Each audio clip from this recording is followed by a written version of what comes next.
the player characters are people who have in the last year or so. So there's been an apocalypse about 6 years ago. There was an apocalypse. The Earth kind of nature reclaimed the Earth, killed all the humans, destroyed the cities, and over time, groups of humans have started reappearing in these little areas that are sort of growing around these giant trees called Root King. And these people awake with not too many memories of where they were before or where they came from. And they awaken these Greenholds. And these Greenholds basically are like the rebirth of the world, like new Gardens of Eden in some way, shape, or form. The rest of the world around them is this kind of arid desert called the Withering. There are crazy people who run around out there. And they are not good neighbors. But what the characters have discovered in the past couple of episodes is there was the arrival of someone calling himself the Green Knight, who basically gave the player characters a quest in some ways in order to save the daughter of Kurt's character, who everyone is very, very attached to. But the idea being that she has been approached by various strange creatures that have tried to take her. And in order to protect her, they have to go to this city called York, not too far, FRH actually, and there kill someone called the Glittering Prophet. So that's in large letters what has been happening so far. Last episode, we ended with the group of you after having come across a cult worshipping a sun-headed man that had been entirely killed by what looked like perhaps the Wild Hunt. You met another group of people called Rovers. The Rovers are these sort of traveling merchants that move. They're the only ones that really brave the Withering and move between Greenholds and cities, bringing news and rumors, information, and trading things and so on and so forth. And you discovered that basically the Rovers move in packs. They're packs of people that have these huge backpacks on their backs with these long poles that have bells attached to them. And that's how they keep track of each other in the dark and also frighten things that think that this is some kind of tall creatures. You've met them in the dark, and they've offered for you to share their camp with them. And that is where we begin tonight. As you have settled in with this group of rovers, what they do is they have these, like I said, these big packs on their backs, and when they arrive at wherever they're setting up camp, they all kind of get into a circle, and they all drop their packs, and then they take the pole with the bells, and they push the pole down a little bit so that it's planted in the earth. And then you realize that around the pole is wrapped canvas, and they unwrap that, and it creates a tent, individual tents for each of them around their backpack and themselves. So there's all these little sort of teepee-like roundish tents that pop up really quickly. They set them up in like a minute, basically just kind of dropping that down, pushing the pole down, and unwrapping it and going around. And then it just gives them ample protection. And they're all kind of in a circle, and they build a fire around there. And the way they put their tents is they'll have two side by side, but then the other one is in the middle. So it blocks out a lot of the light, and it keeps them safe. And the bells are still there, and through the night the bells jingle. So as the wind shifts, you can hear the little tinkling of the bell, kind of like wind chimes, sort of around the area, and it keeps most of the animals away. And very soon you are welcomed here. They don't have spare tents, but you can definitely borrow blankets or whatever you have with you. Again, Edith is with you also, the Root Witch. And you start settling in. Now, as they're building their camp and they start preparing a meal and all that, they're not super talkative, but they're friendly if you approach them. So they kind of talk amongst themselves in their own language. But they don't necessarily approach you, but if you talk to them, they're very friendly and receptive, and they share everything that they have, and they seem to have, like, good food and whatnot. And What I would like to know at this particular point is, what do each of you do as the camp is being kind of built up and set up around you very quickly? Fires are lit and foods are. What do each of you do in these moments to sort of make yourself at home or prepare yourself, or what do you want to do? Am I remembering that anyone had gotten injured in the last encounter, or am I making that up? Almost, but didn't. So to clarify from last time, we saw Dory run away, but we didn't see where she went. She disappeared on the sunflower fields. Okay. Yep. I probably would try to just maybe like make my way over to a fire and try and chat with someone if they're amenable to it. Absolutely, for sure. Whether the rest of you, let's figure out what everyone's doing, and then we will take that and run with it. I think Lucienne would endeavor to be helpful in some way. She mislikes the idea of feeling like she's taking advantage of kindness, or that she's burdensome to these people. So if she can assist in any capacity, that is what she would like to be doing. Well, he's very fascinated by these like instant teepees that they have going on and the ingenuity of them. And he's going to rummage, but hopefully not be too invasive as to upset them as to what other sorts of artifacts that they may have uncovered, because they obviously have a much better working knowledge of this particular world versus where he was only having to work with quite literally scraps. All right, absolutely. So you see that Edith, the root witch that is with you, sort of quietly builds her own little sleeping place, sort of away from people, and sits down and grabs little bundles of twigs that she's amassed during the walk here and twine, and starts making things, sitting cross-legged on her little thing, on her little mat. She starts making. It's not clear what she's making, but she's building something with these little twigs and whatnot.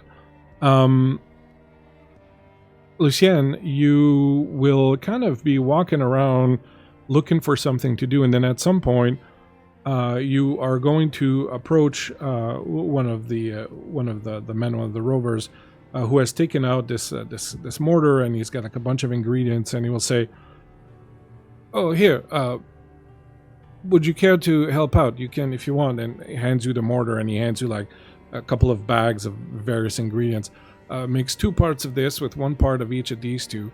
Mash it until you get a nice paste. We need a nice paste. We need about, and he gives you another little jar, a little wooden kind of thing. We need this about half full, if you would.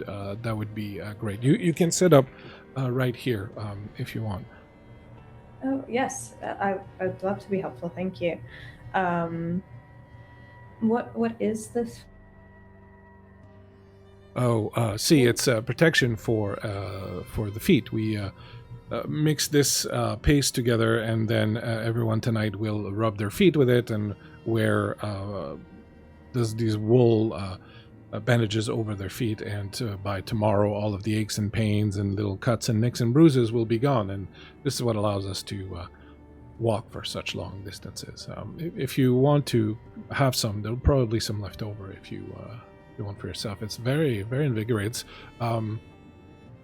My dad used to say that the most important thing to do is to have a pair of dry socks with you at all times. And if you've ever had that experience of having wet feet and then getting to put on, when you're tired and you have wet feet, getting to put on dry socks, it's kind of like you've slept 12 hours. Well, this is kind of, it gives you that feeling. It's without it, we couldn't do what we do. That's incredible. That makes perfect sense to me. Yes, if there is any left over, I would be honored to take some. We still have quite a ways to walk ourselves. Where were you coming from like this when we encountered you, and then where were you going? You don't seem the type of people that tend to gallivant around the countryside too much. No, not particularly. We're traveling from one of the Greenholds on a bit of a task, and we encountered some trouble on the way. Oh, what kind of trouble? Nothing too severe, I suppose. We stumbled upon some the remnants of some worshippers. Seem to worship the sun. The encampment itself seems to have been run through by the wild hunt. Oh, you mean the people of the Crown of Noon? Yes, with the sunflowers. Oh, and what has happened to them? You say the camp's been run through. Dead. Are they okay? Is there... Dead. All dead, save for one girl, but she ran off into the woods. They were a strange people, but not unfriendly. We traded with them often, but they're completely gone, you say? What did you say, ran through a herd of something? The wild hunt seems to have gone through the village. Killed everyone. The wild That was hunt. there. We've been traveling far and wide, of course. We've made a interesting and perhaps unsettling discovery. To the south, it seems the men of the Witherholds have begun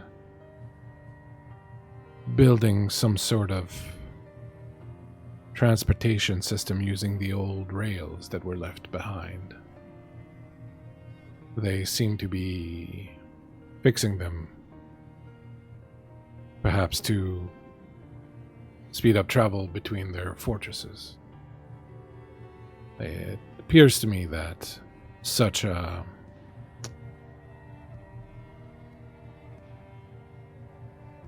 system of transportation, or whatever you would like to call it, would be too close to some of the things that destroyed this land in the first place. I would not be surprised that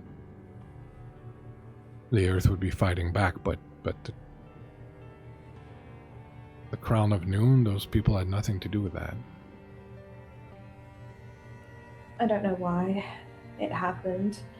By the time we arrived, it was just corpses left. Oh my. Well, I will warn the others. Well, spread word of it and tell people to be careful and to watch the sky. Where did you say you were headed?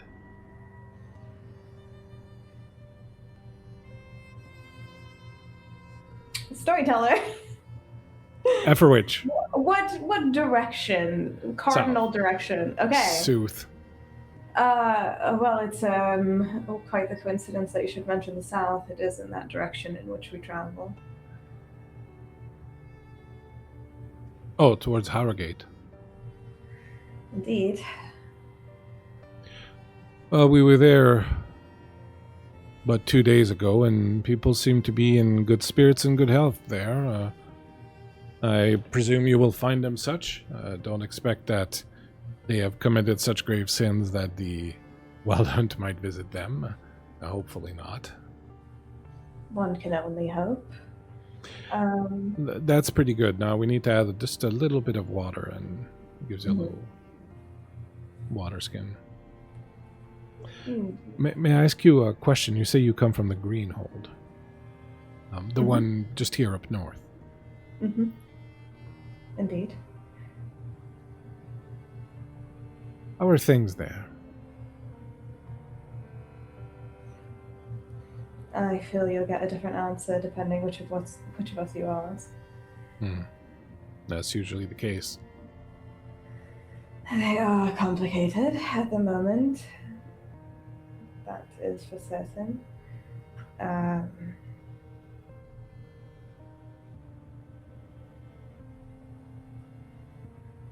It is difficult to explain.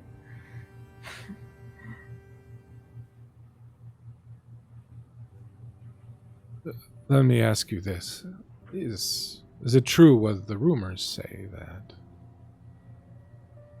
the trees that reside at the core of the Greenholds demand sacrifices from the people who live there? Evidently, that seems to be the case. It wasn't something we knew about, or some of us knew, but not all of us. It seems to me that the Greenhold has its advantages, to be sure. There is a certain safety and stability there, but it does demand sacrifice and concession from those that reside inside its borders. That is true of everywhere. It is the world we live in now.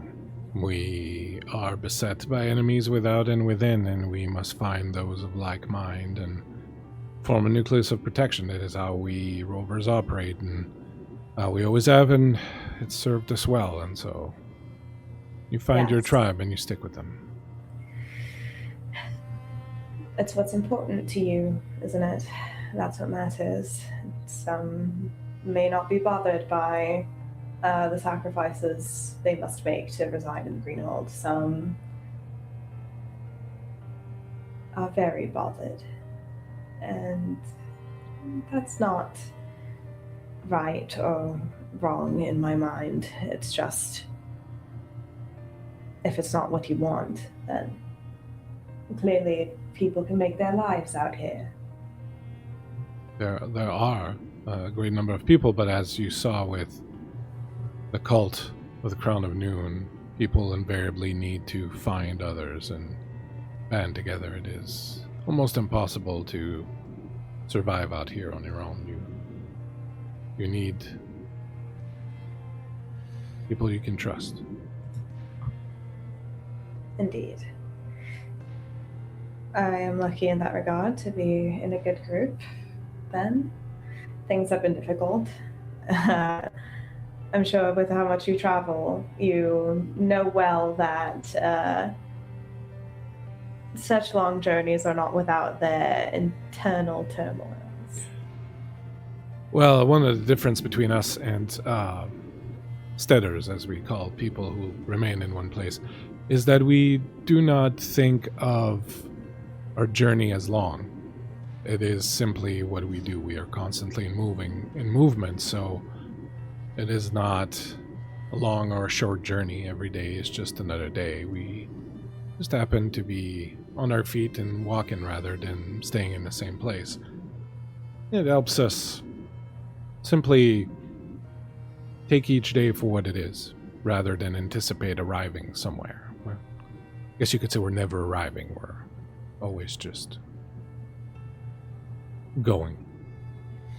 I could see wisdom in that. Whatever you do, if you're heading south, Harrogate is a fine place.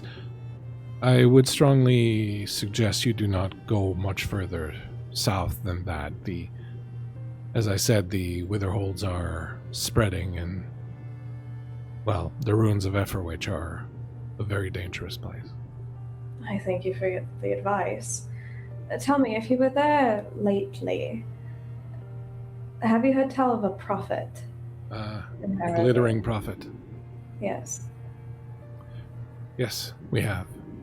Some sort of ancient wizard or something. Don't know much then.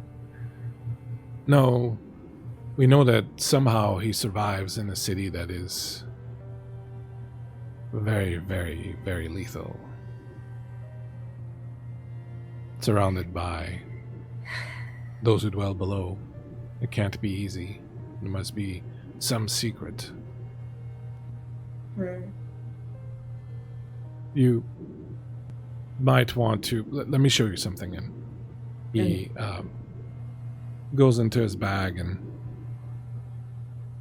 he pulls out this little sort of bundle wrapped in oilcloth, and he unwraps, and you see like a bunch of things that you have no clue what the fuck they are, but they're like these weird sort of square plasticky, thingies, and he takes one out and he shows it to you. And he says, you see this, and it's just like a little black box, and there's like a little switch on it and a little button and a little antenna. This thing sends a signal. Imagine, if you will, that you are screaming, and the sound that you make is this signal that reaches something else. And when it reaches its destination, it creates, if you have set things correctly, it creates an enormous explosion capable of destroying trees and rocks and killing many people all at the same time. We don't have the counterpart to this, thankfully, but the amount of destruction that this thing can cause simply at the flick of this button. And he flicks it, and it clicks, and you're like, oh. No, it's all right. There's nothing attention, but this is the kind of power the people who were here before us had. And Right. the city is littered with these things. We pick them up whenever we can, because some people can make do with some of the elements inside. We break them apart and we can trade some of these elements, but there is so much destructive power in these ancient artifacts that to have them fall in the hands of anyone, but most especially those from the Witherholds, would be, well, too terrible to think about. And you're showing me this because that's what awaits us. These types of things. And you see this, it looks innocuous. If I show you a blade, you know the blade is dangerous, but you see this, you don't know what it is. It looks innocuous, it doesn't look dangerous, you might be curious, you might flick the button. It is deception and destruction, all wrapped up in one. Simply saying, if you do go further south and encounter things, be mindful.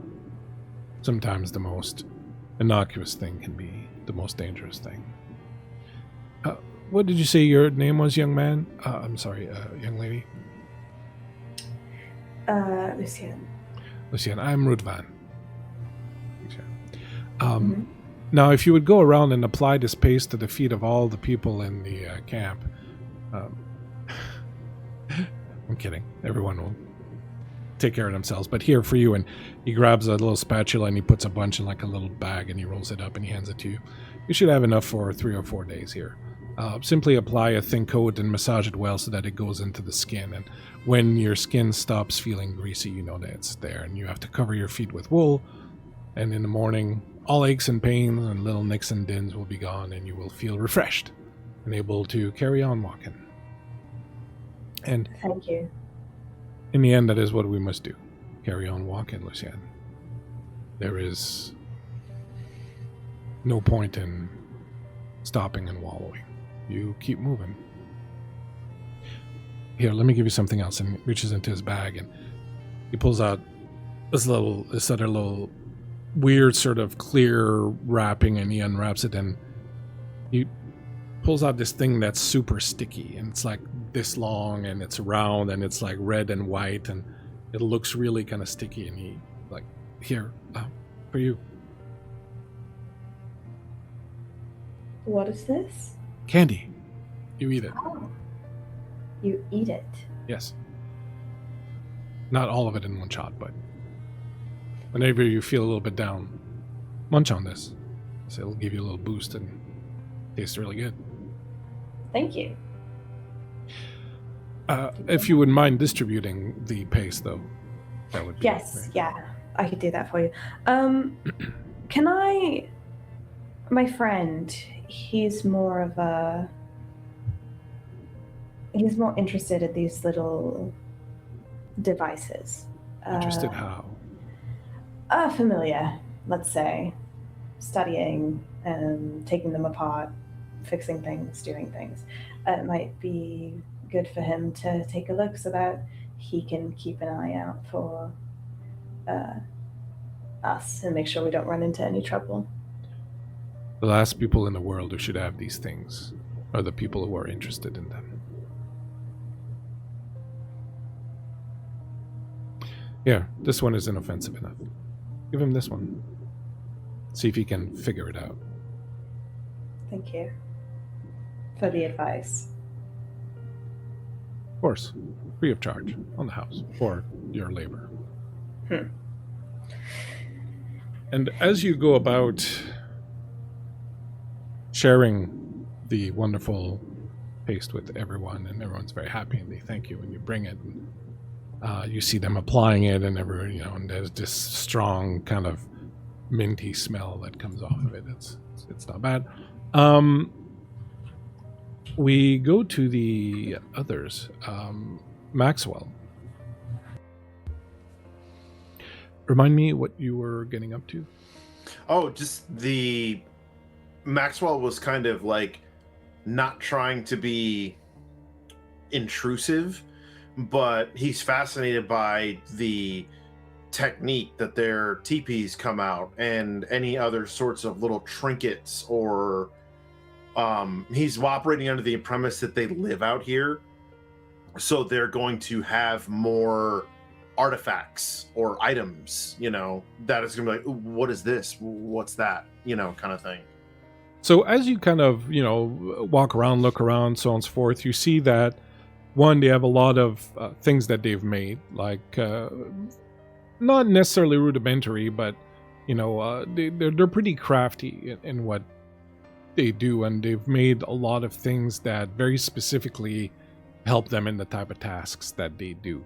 You see that they kind of have a mixture of, you see Luciana handing out some paste and stuff, and you can see that they kind of have a mixture of old world or old folk knowledge, like with herbs and things like that, but also some technique. But the thing you notice they don't have is technology. Everything they have is very much something that could have been made, just so that Kurt understands. This is not going to be a frame of reference for your character necessarily, but nothing they have could not have been made by, the Romans or, any kind of ancient but fairly advanced society. They don't have technology per se. Everything they have is, pulleys and fulcrums and, like things of that nature. However, it is very clever. Everything seems to have a very specific reason. There's nothing you can see that it's kind of been invented randomly. Everything is very much, there's a problem here, let's solve it. Bam. Okay, this fixes this problem. Let's go. You do notice that they have a lot of stuff. But again, none of it is what that you can see at least, is what you would consider to be relics.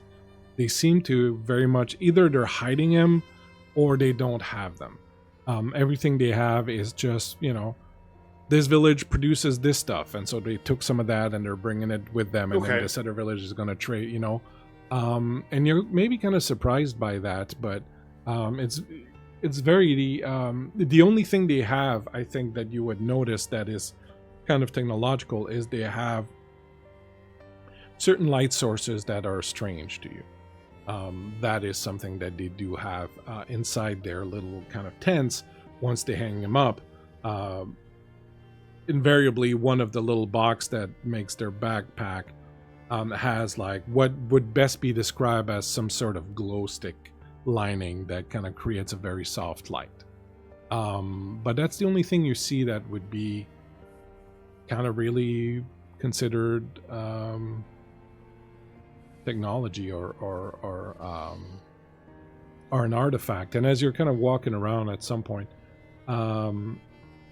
one of the women in the group, and she's This woman came in late. She arrived after everybody else. She did not have a backpack. She looks like 20 miles of rough road. Like she looks like she's been sleeping rough.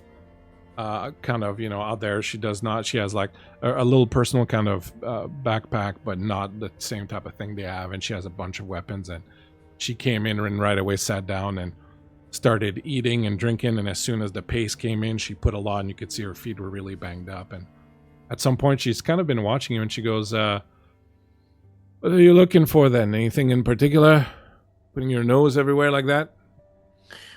No, not in particular, so to speak. I come from the green, and so my experience of the outside world is dealt through little trinkets and artifacts and such. And you seem to be folks who get around a bit, and I was just curious if you had things I hadn't seen before. And many of these devices you have are very, they're simplistic in nature, but they're also very refined. And I'm curious if they, do they come from the fabricator? As soon, like, she was kind of listening to you and all that, and as soon as you say the fabricator, like, immediately you see, like, her brow kind of furrow, and she's like, "What do you know about the fabricator?" Nothing, honestly, other than supposedly they're in it of some kind or whatnot. It makes things, and it's within one of the ruined cities of some kind. But if it makes things, of like the old world or the time from before, I'm hoping that it can make like a medicine for my daughter. Well, if it's medicine you want, I'm sure one of the porters here will have something that will suit your needs, but the fabricator does not create medicine. The fabricator creates destruction. The fabricator creates aberrations. You would do well to not be too curious about the fabricator and the things that dwell below. If you need medicine, if you are interested in some of the inventions that we use, we will be glad to sell you a pattern so that you can make your own. We do not begrudge this to anyone. Yeah, very much so. Yes. Tell me, you get around a lot, yes? Me personally, or us as a people? Your people. Yes, that is all we do. Constantly on the move. Can perhaps you might have some knowledge that I don't have then. Most of my knowledge comes from books that has been brought to me and returned to me from outside of the village. And it's got me curious because I've encountered something and I don't have a classification for it or know what it is, let alone how to defeat it or make it go away.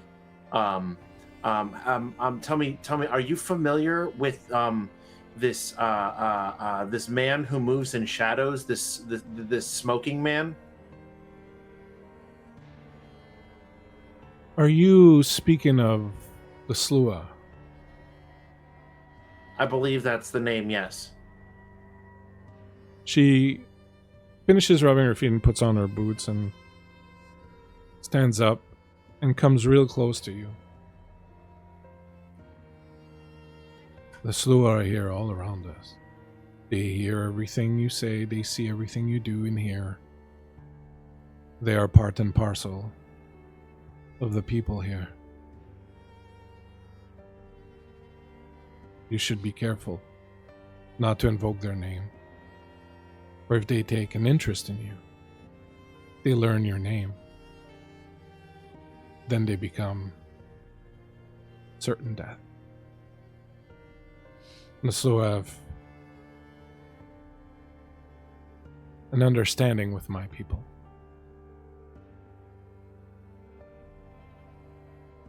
And still we fear them.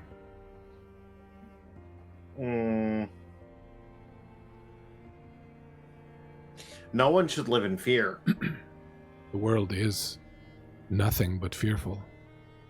You've not traveled in much, I know, living in the Greenhold. But where we've been and the things we've seen, if I was you and your friends, I would return to the Greenhold, because that is absolutely as good as it is ever going to be. Everything else around, outside, is fear and death and danger. They don't let us have kids in the Greenhold. Perhaps that's for the best. Why would You that have- be for the best? I assume you have finite resources. Not really. We have more than enough. Do you see any children amongst us here? No, but we encountered several children before we encountered you. Some of the cults in the area, some of the isolated homesteads. Yes. But we choose not to have children either. Because this is not a world in which one should bring children. If you are constantly surrounded by life, yet you make no choice to create it your own, let alone nurture it and bring it to fruition, then what is the point? To simply exist? That doesn't make any sense. The power of creation is a power that for a long time belonged only to whatever gods one believed in. Fair. The power of creation is very dangerous, and unfortunately, once it falls into the hands of those who are ill-equipped to handle it correctly, it becomes a problem for everyone. And as far as the fabricator goes, and she opens her suit jacket and pulls out her arm, and when she does, you can see that most of the flesh on her arm has been flayed and has been covered up by some kind of gelatinous sort of grease. This is what the creations of the fabricators do when they get their hands on you. They cut you apart, they open you up, they remove your skin to study you, to see how to create. The act of creation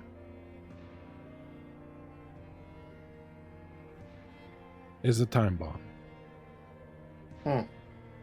Especially in the hands of those who should not have that power.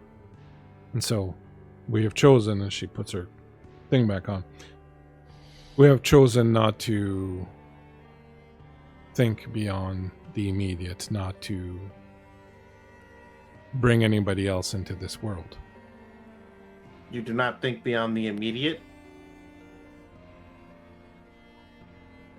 We are concerned with surviving the day and withstanding the elements and moving on. That is what brought down the first downfall of humanity. Only concerned with today and never tomorrow. Some would say that what led to the downfall of humanity was too much humanity. I don't think so. Well, you may disagree with me as much as you wish. I hope But- you have a good night. What if you'll humor me for just a moment? Why do you travel? Why not just make a home? Your people, I mean, like, what is your drive to always move? Staying put is boring. So is life without a purpose. Our purpose is to move. Fair enough. And I think he just kind of like, okay. And like, he's just like, that's their, okay.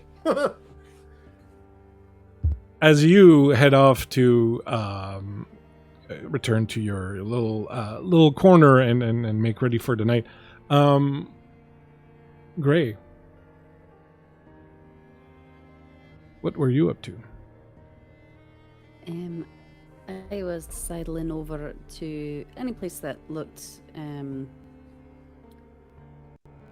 like people might be a bit forthcoming with their chatter, but not a ton of people, like 2 at the most.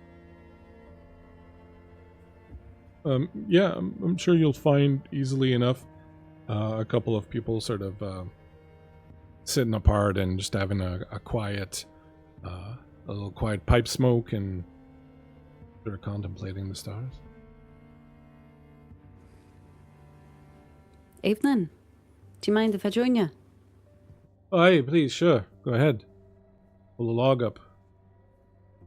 You smoke? None for me, thanks, but appreciate it. You're lost then. So, what's your name then? Folks call me Gray or Grayson. It's a pleasure to meet you. Where do you come from? Where are you going? Why are you here? Well, I come from the Greenhold just north. I'm going south. I've got a bit of a mission to cash in on. And what was your last question? I don't remember. Where are you going? Where are you coming from? Where are you going? Why are you here? Oh, we got lost. Well, a bit lost. So we found this cabin that had a bunch of really fucking oogity boogity portraits all over the walls. And then, well, there was this young girl there who had been imprisoned by the Sun King, who killed her whole family, and then, but she didn't think that that was the case. And then we wandered down through these sunflowers, and we got lost. And then we got to this village, and everyone there had been killed by the wild hunt. And then the little girl, her name's Dory, she went a bit berserk and tried to kill one of my friends, and then you all came. So They're kind of just staring at you. Their pipes just sort of. Quite an adventure. yeah, that is. Well, lucky you found us. At least you get to get a good night's sleep out of it. Sounds like you have quite the journey ahead of you. Where are you heading exactly? You said south. Right, there's a Greenhold down that way, I believe, a city. We're supposed to kill a wizard, I think. I don't know. You mean Efferwich? Right, yeah, that's right. Sorry, there's me mate, the one who almost got killed by the wee girl. She's the one who knows which way is up and which way's down. Myself, I couldn't tell my arse from a hole in the ground, you know. Well, hopefully someone will know which way is south, but I don't think we would recommend that you go to Efferwich. It is a very dangerous place. That's what we've heard tell. But, well, it's a bit of a kind of life or death situation, from what we understand. I don't know. I honestly feel like I'm just brand new to the world in general, and Sounds well, like it's it. a Do you know fucking waste. which court you belong to? court. Well, I suppose. Well, there was a great bloody Green Knight, and he chatted a bit with us. Is that what you mean by court? So when you mentioned the Green Knight, they both kind of like, their eyes kind of go wide and they look at each other. Did you say the Green Knight? Yeah, I did. The Green Knight has returned. Was I not supposed to say that?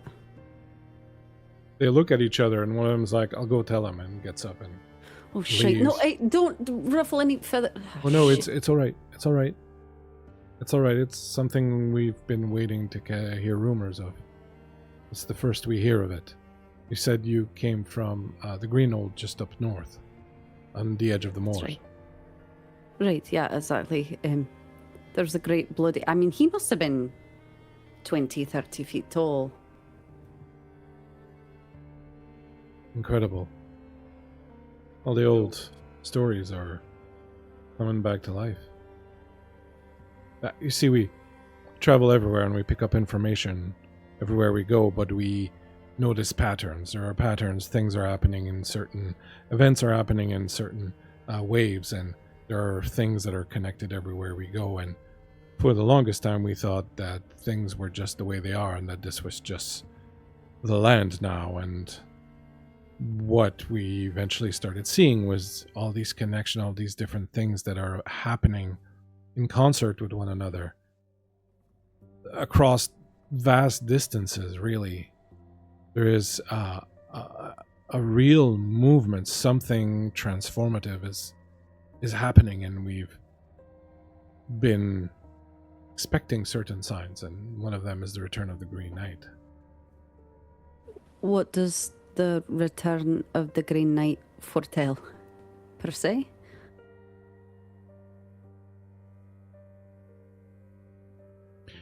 Old stories. The once and future king. Very long time ago, when this place was called Albion, still, stories tell of a short few years, a period of time that were ruled over by this king and queen, and in time, as with everything else, their kingdom disintegrated, but while it lasted, it was a place of peace and enlightenment and happiness. But he sort of looks around and he leans forward and says,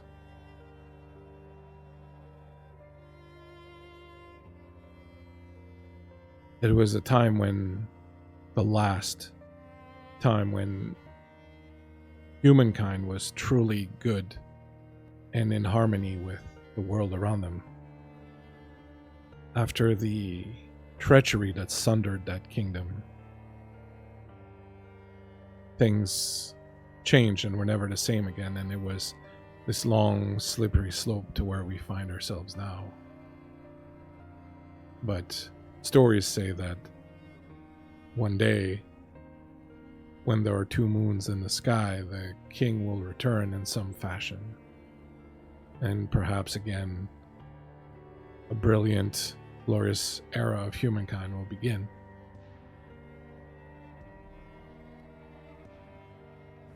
I look skyward. 2 moons. That is what the stories say. As impossible as that may seem. I look into the sky. Do I notice anything different? No, it looks the same. There are plenty of forces who would not welcome a return to an era of dominance by humankind and might see this as a threat. So, as you hail from one of the Greenholds, it might behoove you to keep your own counsel, not speak too much of what I've told you tonight. Right, mum's the word.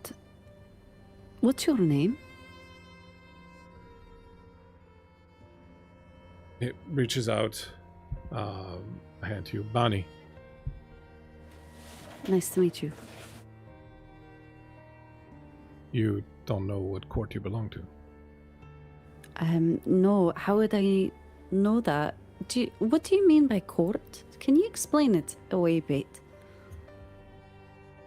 Don't worry. It'll find you when the time is right. Are you talking about... And I lean forward kind of conspiratorially and I just go, are you talking about the wee fae folk? He leans forward and says, you'll find out when they come get you. What do you know about... What do you know about fairies?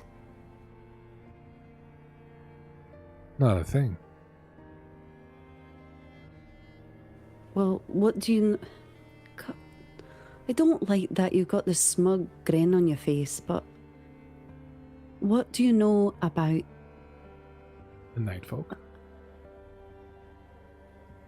Yeah, what do you know about the night folk?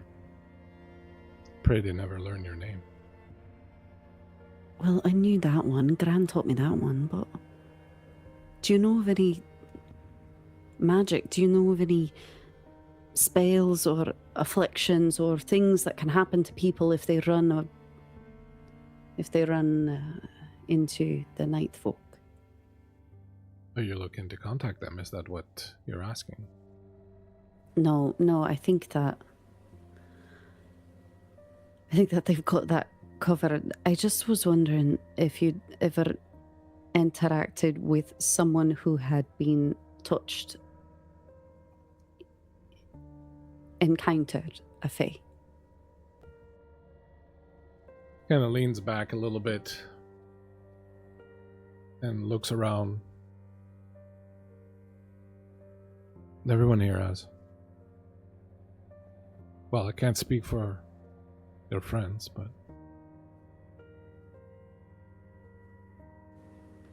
Have you ever seen anything like this? And I undo my glove and I show my hand. And he gets up and he backs away from you. Uh, Put that away. Put the glove back on. Are you daft? Don't go around showing that to just anybody. What is it? Oh, and he does some strange sign in the air. This conversation's over. I think you best get some sleep.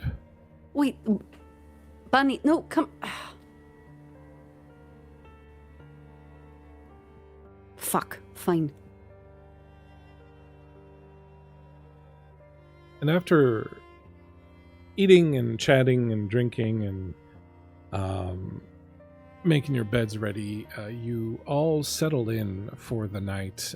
You find that they are not late revelers. They finish eating, they clean up everything, and then soon enough the little tents all kind of start shutting themselves up, and eventually the four of you are left outside around the fire. They've given you blankets and things of that nature, so you're not completely sleeping in the rough, but the little tents are all shut around you, and it's like this wall of little tents that surrounds you, and the night is settled in, cool and dry.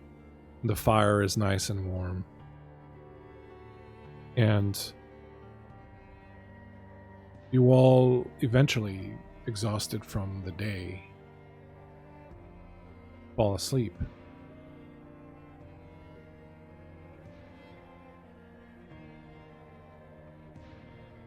Lucian, you're awake.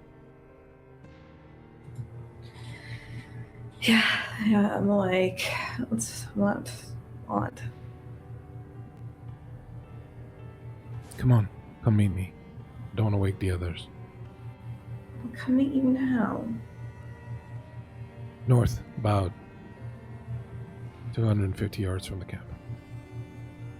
You'll see an old tree bent towards the south.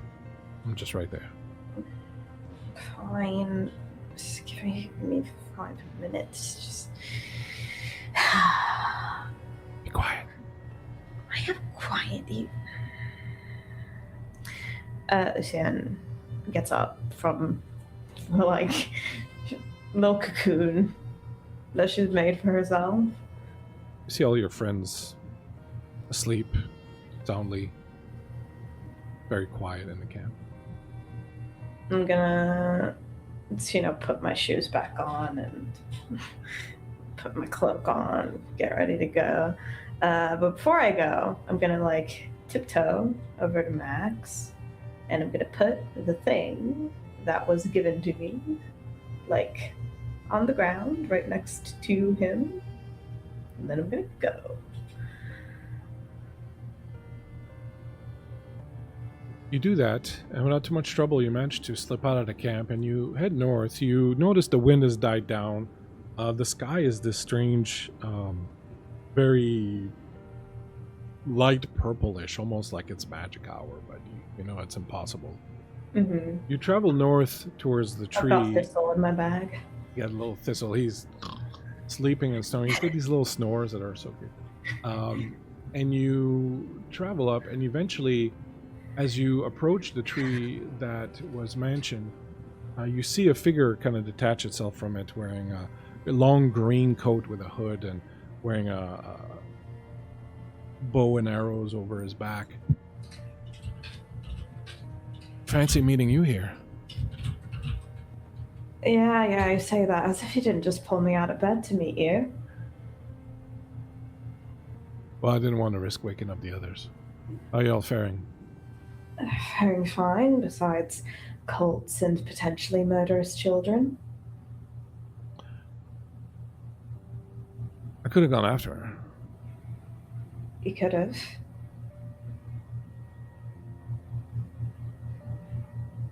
I think you'll be fine. I appreciate your vote of confidence, Macklin.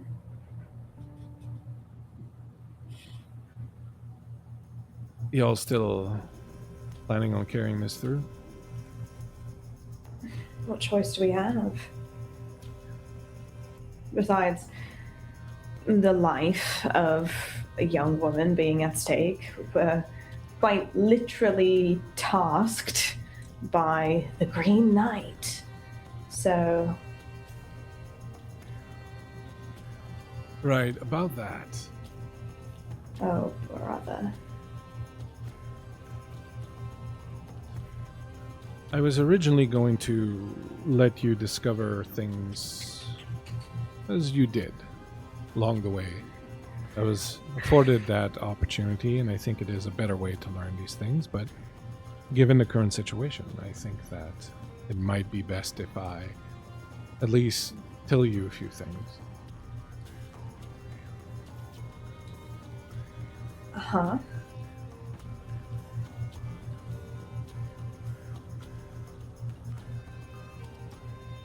You don't remember me at all, do you?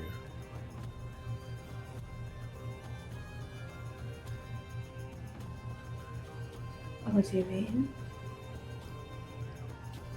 We knew each other a long, long time ago. You were What? very different then, but unmistakable still. What, before? Before Lucienne, before whoever you were in the days leading up to the end of the world, a long time before that.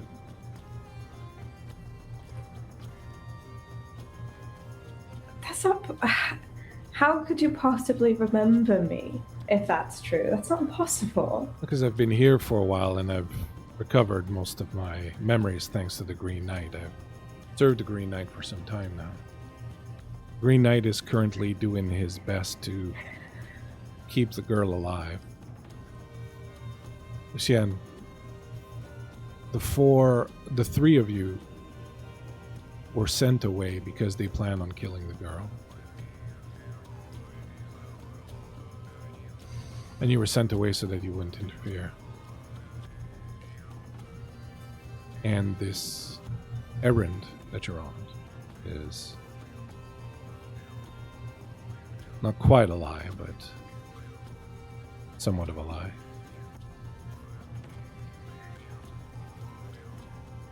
The Green Knight is playing along for now with the Root King, but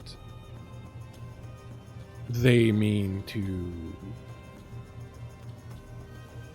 sacrifice the girl. And you have a decision to make about that. But first, let me tell you a little bit about when we knew each other.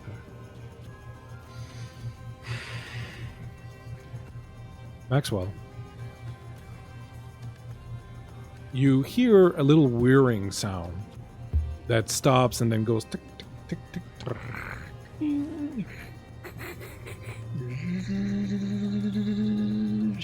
Ding. You feel something poke you in the face. I think I would reach over, like I would turn and look to see what it is. You open your eyes and you look over, and the first thing you notice is that the camp is gone. The camp is completely gone. You are lying in the middle of a cobblestone street. There are ruins all around you, buildings, things of that nature. You see in the distance searchlights. You hear buzzing, whirring sounds. You see little things flying in the air. And when you look, there is crouching in front of you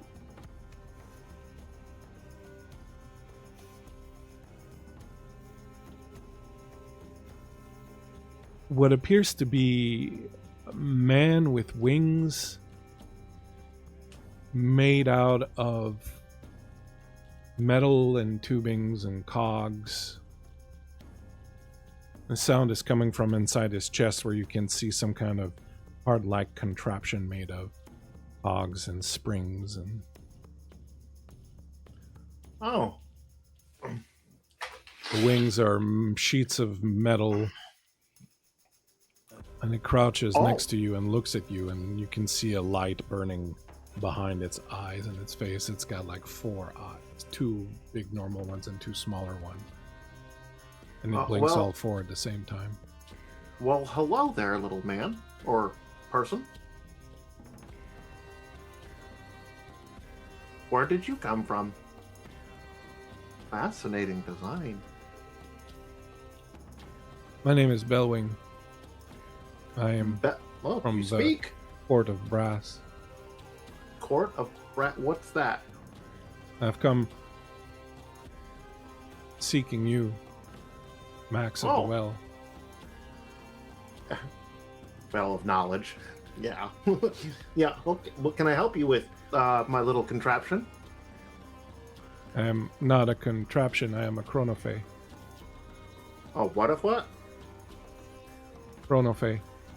From the Court of Brass. Time fairy?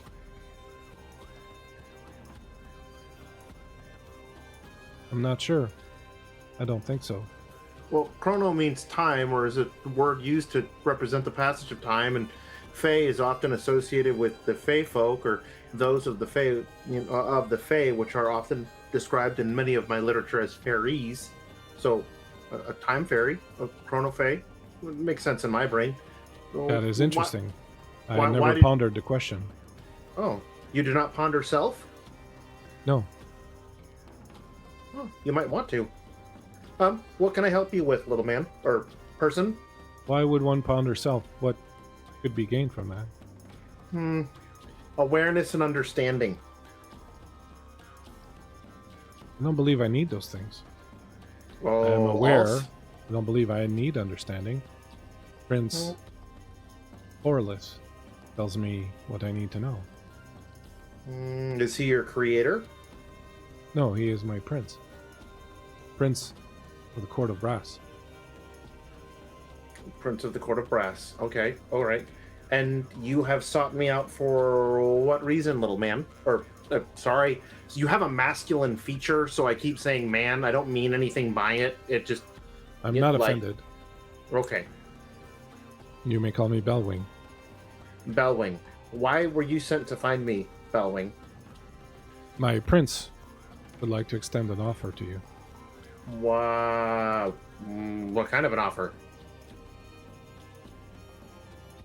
My prince would like to offer you the protection of the Court of Brass for your daughter. Reword that. Are you saying that my daughter is the price for this protection, or you're saying that you will protect her? Apologies. I did not explain myself correctly. The prince would like to offer to protect your daughter, Rebecca. What does he require in exchange for this protection? You are traveling to the Glittering Prophet. Yes. Perfect. My prince would like for you to perform a simple service for him that will not require you to do anything you are not aiming to do in the first place. And what I'm gonna put you down. Sorry. And when you put your hand down, his wings just flap and he stays at the same height. Oh, well, okay, fair enough. I appreciate the eye contact. I have wings, I can fly. You know, fair enough. So, what is this service that you wish for me to perform? My prince Yeah. says that there are some of the other courts who are interested in protecting Rebecca, and he may unite them and bring them together Oh, to offer her protection from your people. All that we require mm-hmm. is that you bring us back the Aether Cog. The Aether Cog. Let me tell you of the Aether Cog. Yes, please. Meanwhile, Ray.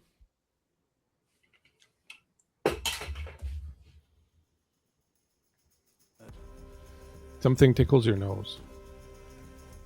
Smell of tobacco.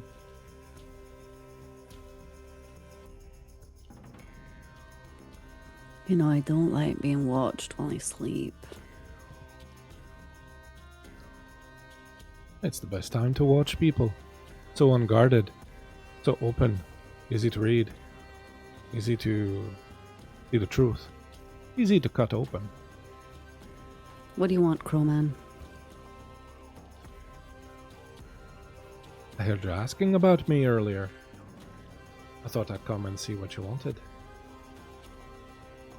Well, I'm truly just wondering why the fuck you're following me. Or maybe it is you that's following me. I was here first. Well, I just keep walking and you just show up on the path. I think at that point you're following us. Well, you just got to stop walking where I'm standing. Alright, well, this conversation's getting nowhere. Thanks very much. Have a nice evening. Oh, is that it then? Gray just like rolls over and kind of like huffily. You don't even Sighs. want to know what I was doing in Rebecca's home. Well, if you're going to talk in fucking riddles, I'm not going to sit here all night and listen to it. Now, if you want to speak directly to me, then that's fine. Otherwise, get out of my tent. I'm a fucking fairy. And not only that, I'm a drunk fucking fairy. How else do you expect me to speak but in riddles? Get your fucking wits about you. Alright, why the fuck were you in Rebecca's house then? I was sent there to bring her somewhere safe. Sent by whom? To bring her where?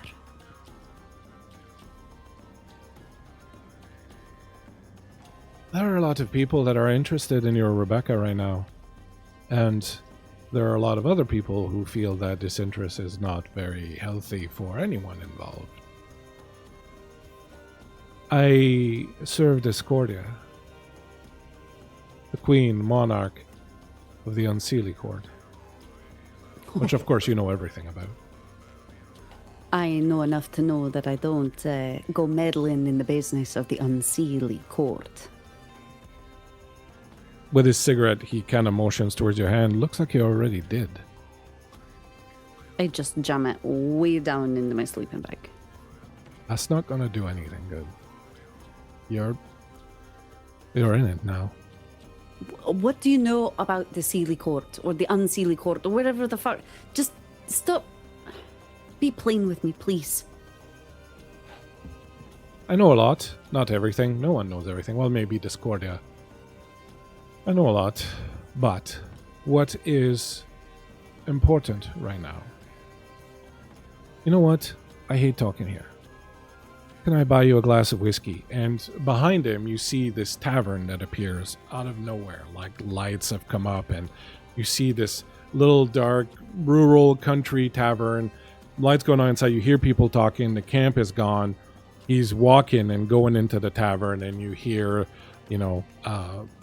ancient Gaelic voices just talking, singing. Just a grand old time happening in this little roadside tavern. Am I in my PJs? Yes. Great. And just follow suit. You walk in, and as you do, you see man behind the counter goes, "Welcome to the Moth and Moon. First time here, I take it. What's your poison?" "Oh, she'll have Irish whiskey." "What else is there to fucking drink that's worth?" "You'll have Irish whiskey and you'll fucking like it." First of all, I'm Scottish, so no, I'm not going to have no Irish whiskey. And second of all, I'm fine, thanks. Why would you not want to have the fucking nectar of the gods when it is offered to you? Because, like I said, I know enough about the unseelie then to take a drink from them. Well, that's only a problem if you're not part of the court, but you are, so you're perfectly safe. Have a fucking whiskey. Live a little bit. You say I'm part of this court, but I don't even know what you're talking about. You'll find out in due time. That's not what's important right now. He grabs the bottle of whiskey and he grabs a couple of glasses. Let's sit in a corner. Moth and Moon's my favorite place. You should be feeling very chuffed that I chose to share it with you and bring you here. It's a wonderful place. They do go on about a little bit, and if they have to sing fucking Barrett's Privateer one more time, I am going to set fire to this place again. But for now, I think we're okay. Have a seat. Have a fucking drink. I look down at what I'm wearing, which is essentially just like long johns and like wee socks. And I go, yeah, I'm dead chuffed to be here. Why don't you change? Because I left my shit back at the camp. What are you talking about? For fuck's sakes, you're in the fucking fairylands. You're in the gloaming. You can do whatever the fuck you want. Try it. Imagine yourself wearing a fucking tutu or something. Fine, I want a great bloody golden ball gown. Bamf. People applaud. Ooh, wow, that's very nice. Who's your tailor? Very impressive. Are you sure that's what you want to go with? I absolutely hate this. And I like close my eyes and like just kind of, and I snap, and I'm wearing just a nice sleek black outfit with like a black hood and gloves. Oh, look at you all dressed in black. Very, very scary. Shut up, Crowman. Pour the whiskey. Way ahead of you. Pours them out. There's one, Sanja, and he takes a shot. And Yeah. you should be thankful I'm not one of those American fuckers, because we'd be drinking Malort, and that's bad. I don't even know what that's... Listen, like I said, I know enough about the unseelie court. You will have strange shit here, but... Alright, just give it to me straight, or as straight as you're possibly capable of doing. I'm fucking capable of doing things on the clear, and... Alright, I wasn't sent to kill the girl. I was sent to bring her somewhere safe. Queen Discordia, the monarch of the Unseelie Court, has decided to extend her protection. However, she cannot do anything for you inside the Greenhold. The Rue King's power is too much. The girl must come with me to Discordia's court. Her life is in grave danger in the Greenhold. Wow, I've got a million questions. I guess I'll just start with, why is she in danger specifically in the Greenhold? Because they're going to fucking sacrifice her to that big old tree you've got in the backyard there. Okay. That is the fucking cost of the Root King's protection of the growth of the Greenhold. Blood has to be spilt every year. And they've decided this year that it's going to be her, so they took you and your little friends and they kicked you out long enough so that they could do the deed. Okay, so this was a ploy the whole time. I don't know if it was the whole time, but it certainly is now. I wasn't aware of this in the beginning. I was simply sent to do a job, which the three of you kindly interrupted me, and now here we are, sitting in the middle of fucking nowhere, and everything has gone to fucking shit. Well, quite frankly, when you're just wearing this fucking oogity-boogity outfit and you're covering yourself in crows and you're smoking cigarettes and looking menacing, of course we're going to think you're up to no good. I'm a night folk. What else am I supposed to do? Wear fucking pinstripes and fucking play the accordion? Okay, I have a second question. Right. Make it quick. We don't have a lot of time. We've got plenty of time for my questions. So, you said there are many other people who are interested in Rebecca beyond those at the Greenhold. Is that right? Pretty much everybody's interested in Rebecca. Why? I don't know. She's important for some odd reason. Is she a fae? I don't think so. Interesting. I don't know these things. They simply tell me to go somewhere and kill someone, and that's what I do. Except this time they told me, go there and bring the girl back because she needs to be here for her own protection. And I was like, well, that's a bit of a strange fucking request for a night folk, but who am I to argue? I have a question again about... Have we met before?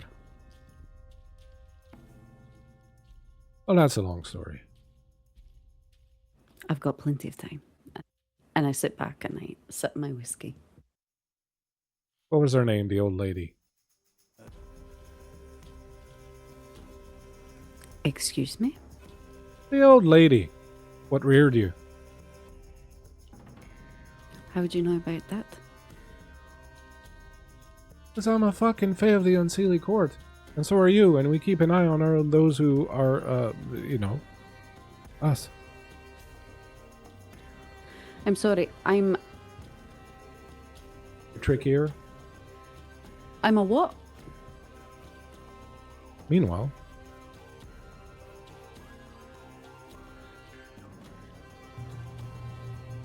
Lucienne, Yeah.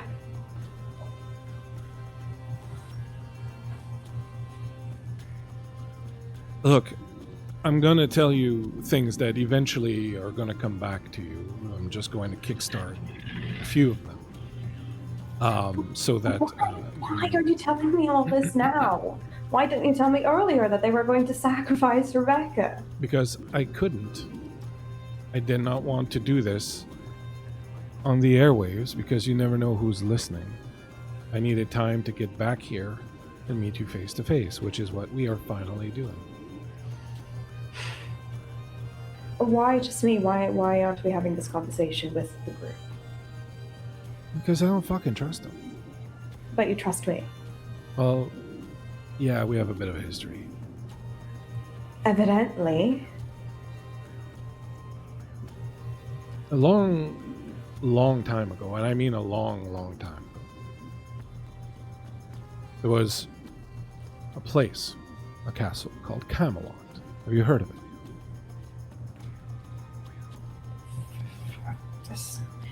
It's a story. It's a story. Yes, it's a story. There was a great king there and a queen. They weren't perfect, but for a time. The land was free and at peace, and the beauty of the world lived in harmony with men and women. Okay. Nothing lasts. In time, the king and queen were torn asunder by the machinations of cruel and evil people. Jealous people, greedy people, selfish people. Thus ended a beautiful dream that was Camelot. Upon his death, the king was removed by his sister to a hidden isle, there to await the time of his return. So the story goes.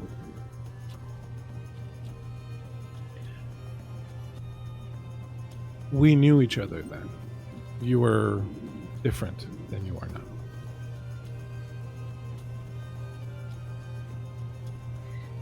You were the best among us, the purest. And for a while, we were very close. I'm gonna need you to speed up.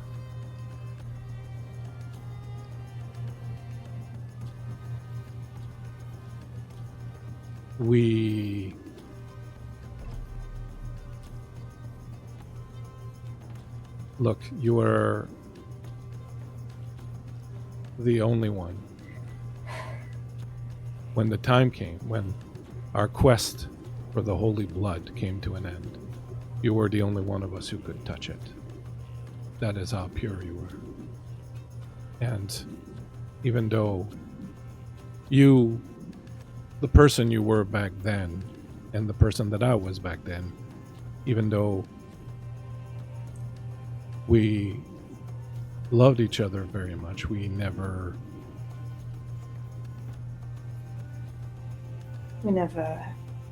did anything about it because it would have robbed you of that purity that you have. Classic story, that. Mm-hmm.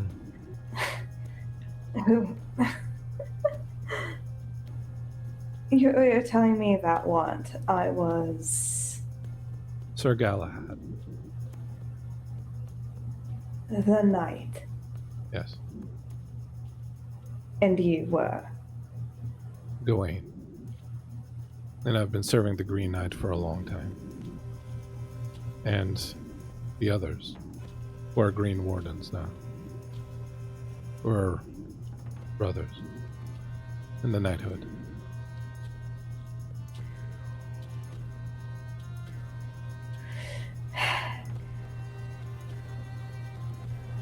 That's not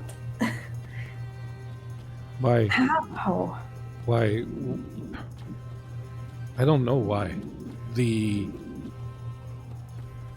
Upon his death, our king was foretold to return at a time of need, and we were told that when the time was at hand that we would be called into his service once more.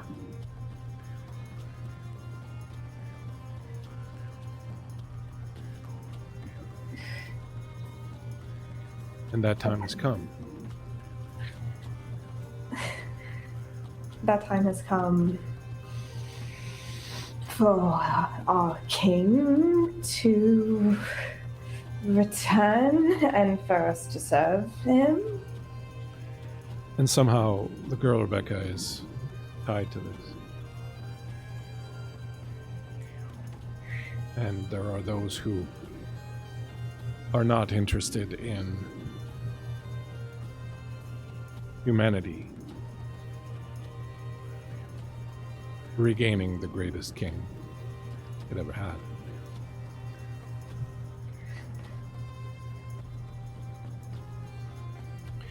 All of this will come back to you over the next few months and years. It took approximately 5 years for me to get all my memory back, but things are moving more quickly now.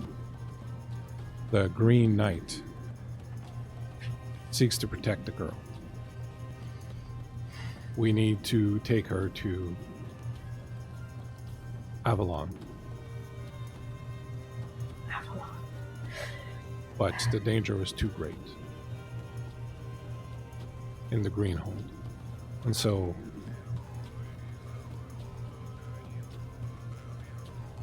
things were arranged so that we could meet outside and figure out what the best course of action, where the others are coming to us, but they will be several days, weeks, in rejoining us. So Rowan and the rest, they all know about this? Protocol is to not force it upon anyone, to just let people rediscover it on their own, but especially those like you who have changed drastically since then. Oh yes, I've changed quite a bit. I'm not exactly pure anymore. Is that going to be a problem? No, and who you are now, Lucien, is a person. This is who you are. You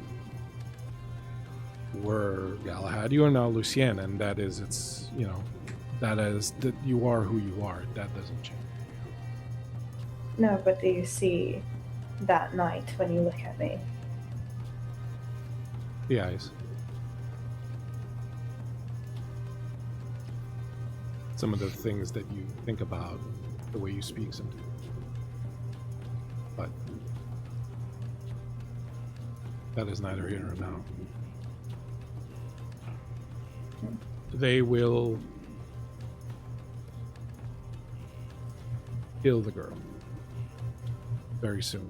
You have to speak to your friends and tell them what you know, and a lot of you have to decide what you wish to do and how we shall proceed. We will unfortunately not have the help of most of the others. They will not be here in time.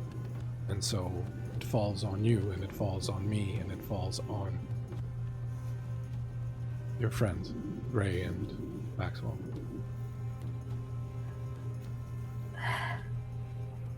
But I don't understand. If the Green Knight and the others want to protect Rebecca, why can't they take her from the Greenhold? The Root King is too powerful there.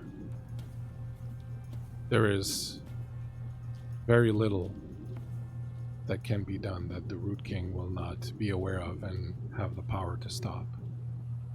Whatever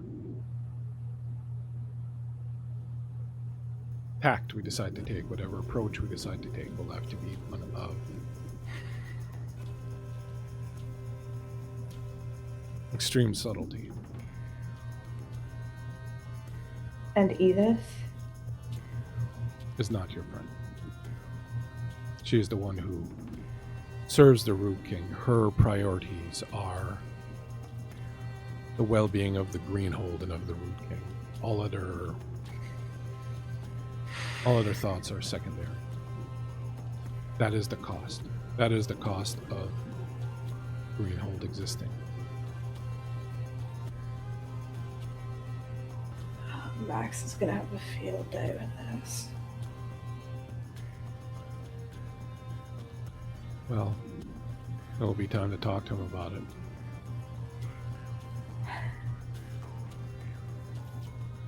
Look, we'll have time to catch up and answer questions in due time, but the first thing you have to do right now is go back in that camp and kill Edith. I'll come with you. She is dangerous.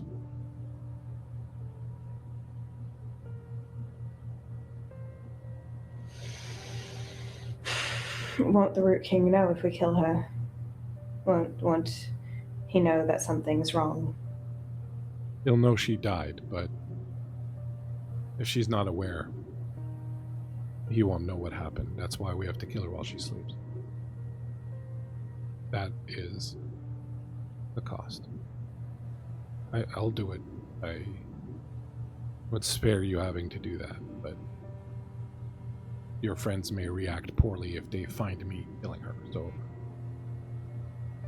You'd be surprised. It hasn't exactly been buddy-buddy with Edith during our travels, but yes, killing her might be a step of shock. And the Glittering Prophet is not an enemy. He mustn't be killed, but he has to be brought over to our cause. He's an old friend also, someone you'll remember in time. He was once called Mirrodin Vault. The king's to return, the girl must live, and she has to find her way to Avalon.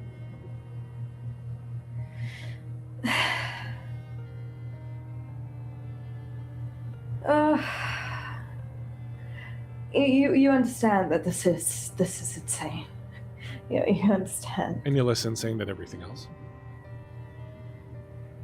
I didn't exactly expect to be a knight of prophecy. I told Rowan I wasn't a knight. I told Rowan.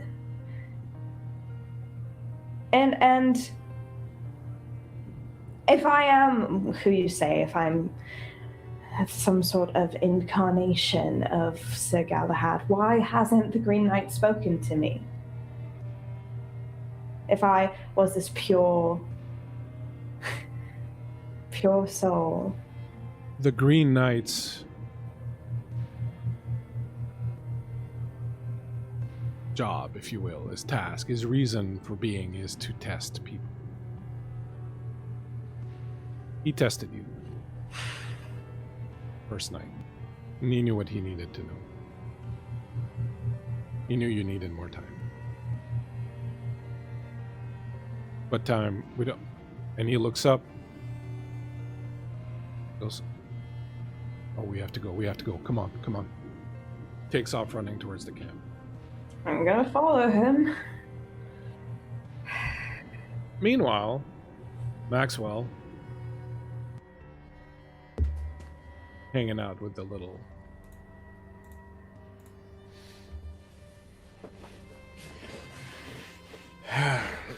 bellwing.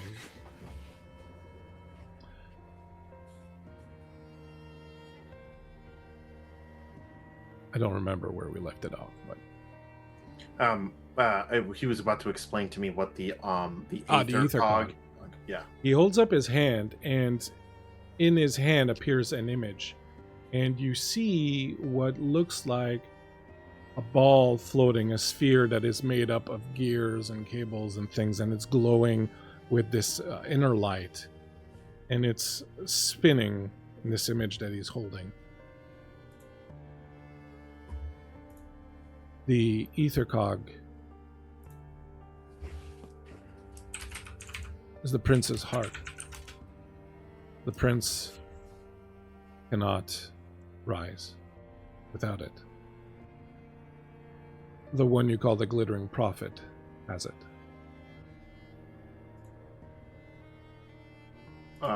Okay. If you can retrieve it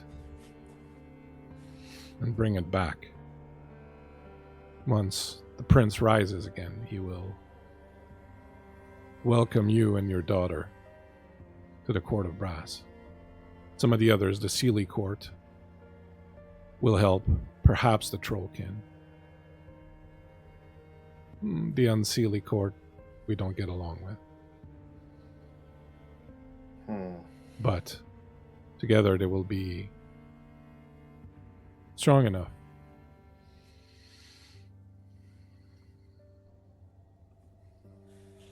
Okay. I don't know how long that would take. Would the protection be extended now? The moment I agree to this? Unfortunately, there's little we can do while Rebecca remains in the Greenhold. The Root King is too powerful there. You have to retrieve the cog and then retrieve your daughter. Once you remove her from the Greenhold, we will provide you with transportation to the Court of Brass. This can be done in the next few days if you are speedy in traveling to York. Do you have the authority to speak on behalf of these individuals? To a certain extent. If I do this, can you ensure her safety?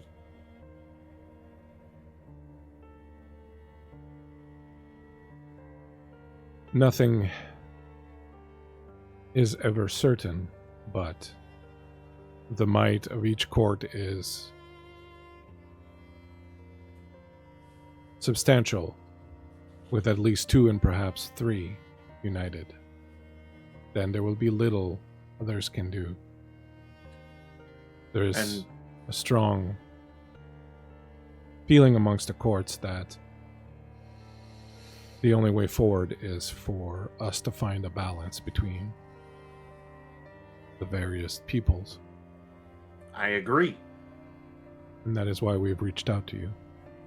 And I just need the reassurance that the brass court will ensure that no harm comes to her. He stops for a moment. You see a little light blinking inside and he goes, "Well, I can tell you this." And as he does, you see him start to become somewhat immaterial and you can see through him. And you hear Danae's voice. I found you. Come, Maxwell. Come, you can't stay here. You're into dreaming. You have to come with me." And things start to move around you and change, and the entire landscape transforms, and you see that you're in this vast city made entirely of cogs and springs and machinery and brass, and it is vast and unending. And you see Danae there, who reaches out and is trying to grab you, I've been searching for you. Your soul is lost. You're into dreaming. Come. We have to go now. We have to go. Come. Come. And she reaches out and she tries to grab you. What do you do? I think that Max would be hard pressed not to, like, he's in wonder. He's like in absolute awe of everything around him. So like if she grabs him and starts to pull, he's not really gonna resist. He's just gonna be like, what? Where? And the world around you folds up, and you will awaken in a moment here. Grayson, Yeah. you're starting to feel the whiskey a little bit. Where did we leave it off? There was a question. I was just finding out that I was apparently an unseelie fae. The old lady. That old lady. She's near. What's that? She's near. She has a different name now. But she is around. And she is no longer a friend. If she ever was. Where is she? What's her name? What do you mean not a friend anymore?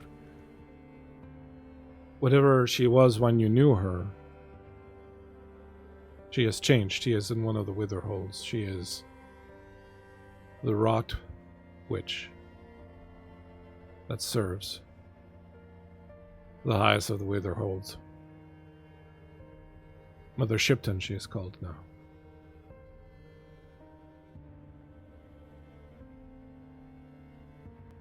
Well, that's news. I can take care of her for you if you want, No, if no. you know her name. But the point is this. The people of the hold will kill the girl soon. 2 nights from now.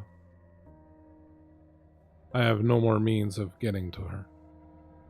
The queen, Discordia, still wants her, or still is willing to protect her. But it now falls on you to rescue the girl. There's very little I can do at this point.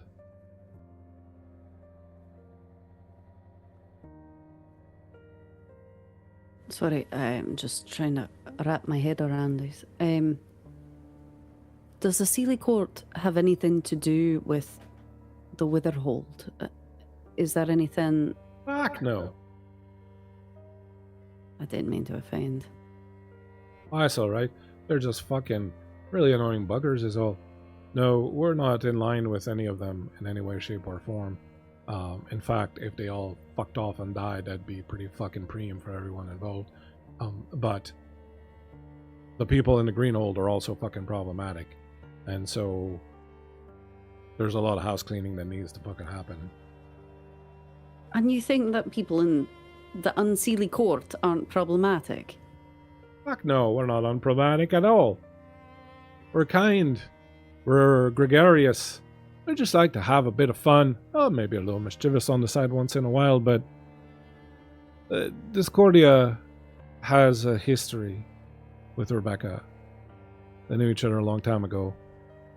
Discordia helped her, and she is keen on helping her again.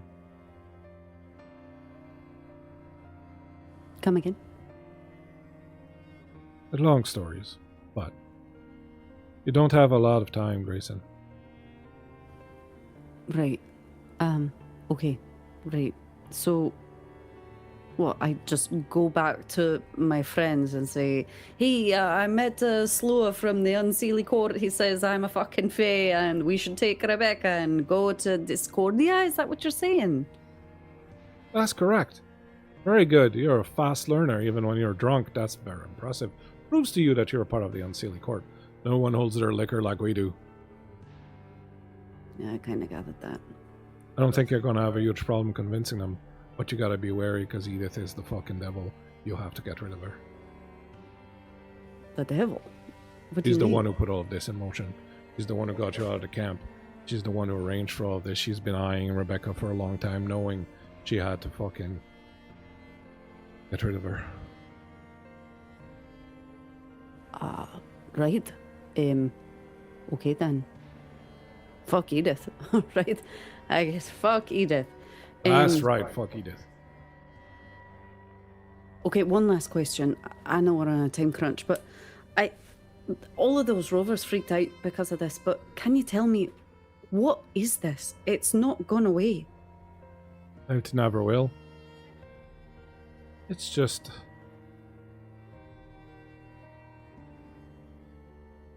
a preview of things to come. What, do you mean I'm gonna turn into some fucking bloody birch tree? No. But do you think that I started out looking like this?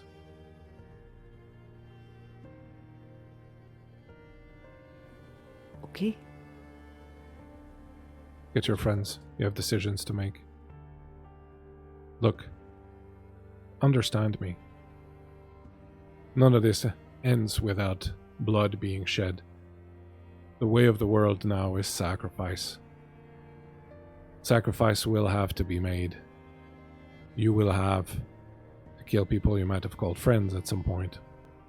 If you decide that it is worth it, but you have to make that decision. Nothing comes without sacrifice. The time when things were easy, obtained by nothing less than simple want, is over. Now we pay, and we pay in blood for everything that we have. And so, make sure that you know what it is that you want. Because once you start killing, there might be a whole lot of it that needs to be done.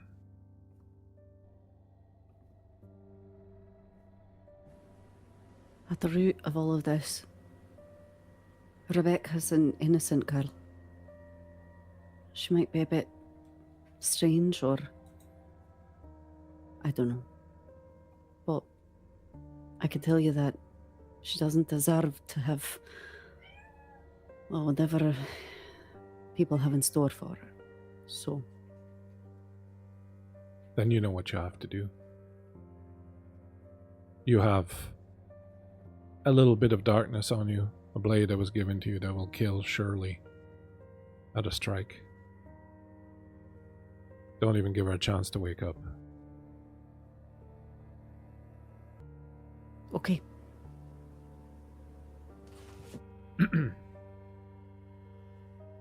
Maxwell, you sit up suddenly. At the same time as you, Grayson, also open your eyes, and you see Grayson Maxwell kind of jump up, and you hear Danae's voice on the wind, the echo of her voice. Go and I'll find you when I can. Be careful. Don't dream. They're looking for you. They're trying to kill you. Do not dream. And the voice sort of dissipates, and as it dissipates, you look at Maxwell across from you, sort of sitting up, and you notice that the tents are gone and the camp is gone. There's only the fire and your 4 sleeping bags. And when you wake up and look at each other, you notice that 2 of the other sleeping bags are empty.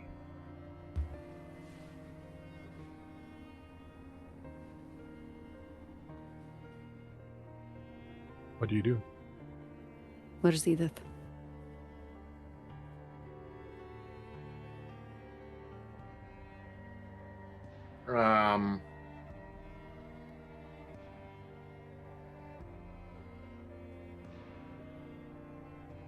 Grayson? Lucy? Right, Hey. Oh. Sure. hi, does anyone know where Edith got to? Where would she have gone? Other than, hopefully, to hell. Lucian is nowhere to be seen. Well, she's a warden. Don't they, like, I don't know, go commune with trees and plants and stuff in the morning or something? Right, yeah, she's just off for a jaunt. Do you know where Edith is? No. Why would I know where she is? We've got to find her, and fast. Why? Because I think she's trying to kill your daughter. I've been trying to tell you that from the start, but nobody wanted to fucking listen to me. No, I think she orchestrated the whole thing. I think that she's the perpetrator on all of this. So we've got to make sure that we kill her so that Rebecca's safe. You hear in the distance a very blood-curdling horse sound. Like some kind of, the sound of a horse does. What's that called? I just A have whinny? the name in French. A whinnying, perhaps. But it is very ominous and dark, and it kind of reverberates throughout the entire place. And you feel a chill run down your spine when you hear it.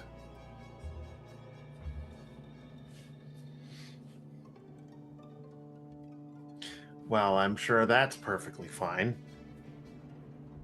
I think that's a good indication for us to pack our stuff and try and find our friend. Yes, most definitely. I had the most peculiar dream. Go on. Yeah, I had this little chrono fella. Well, not a fella. I'm assuming gender, but that's not really here or there. Basically say that if I can fetch something for his people, they will protect Rebecca. Interesting. Yeah. Yeah. I'm inclined to believe him, even though I don't believe in that stuff. And he's like stuffing his stuff together. Oh and yeah, whatnot as we're he's saying absolutely this. doing a walk and talk. And he's just like, yeah. You believe in that stuff, right? Yeah. Well, it's one of those things where I'm suspicious but not. So if something talked to you directly in your dreams about how to save your daughter, I wouldn't exactly write it off. Right. Well, did your what do you keep calling her? Your nan? Right, your your nan, your grandmother. Oh, grandmother. Yes. Yeah. Did she ever tell you anything about something called a brass court? Did she ever tell me anything about the brass court? As he asks that question, Lucienne, you are hurrying towards the camp with Macklin, and as you're moving, he reaches under his jacket and he goes, "I brought this for you," and he hands you what appears to be like a short sword. Like it's not quite what you used to have, but Not quite what I've used to have. I don't remember using it at all. it'll come back to you. And he hands it to you.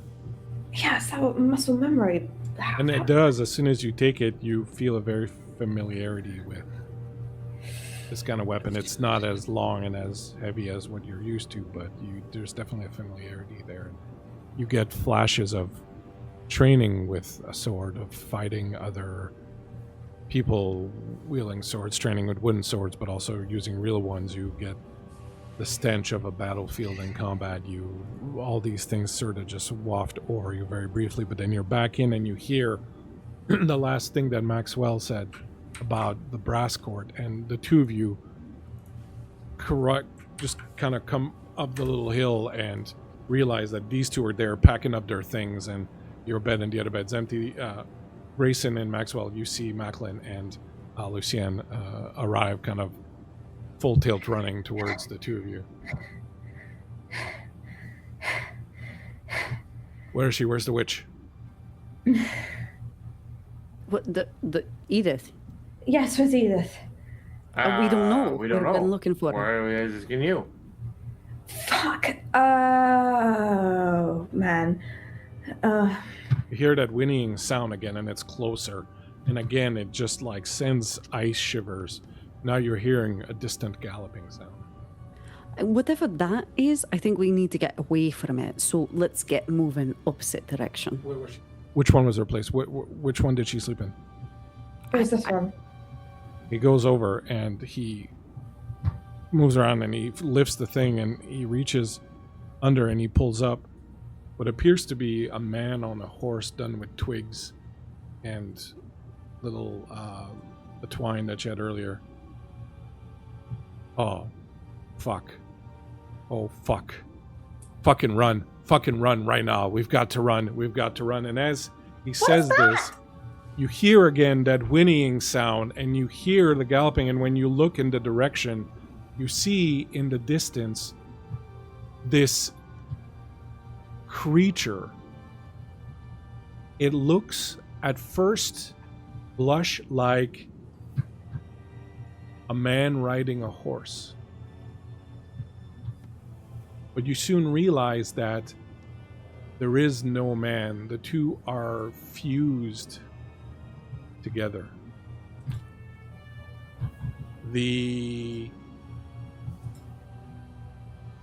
Not like a centaur. There is a full horse and the horse's head, and then just the torso of a man fused to the top of the horse's back.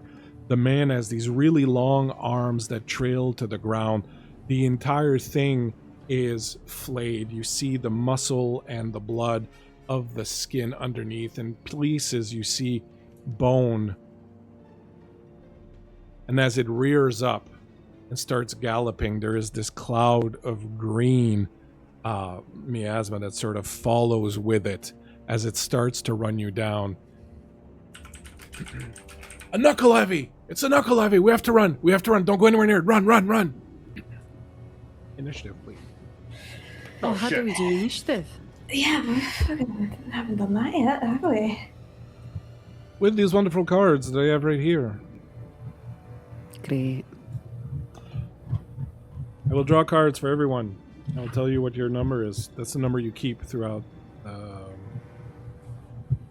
the combat. Now, you can trade with each other. So you keep your thing, but you can trade with each other. As long as you haven't gone in a turn, you can trade with somebody else who hasn't gone yet. So at the beginning of a turn, you can decide to trade or whatnot. Lois goes first.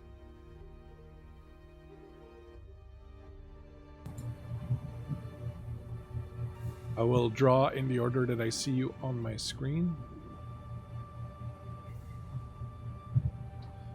I'm also going to need everyone to do a fear check. So you're going to start by rolling either your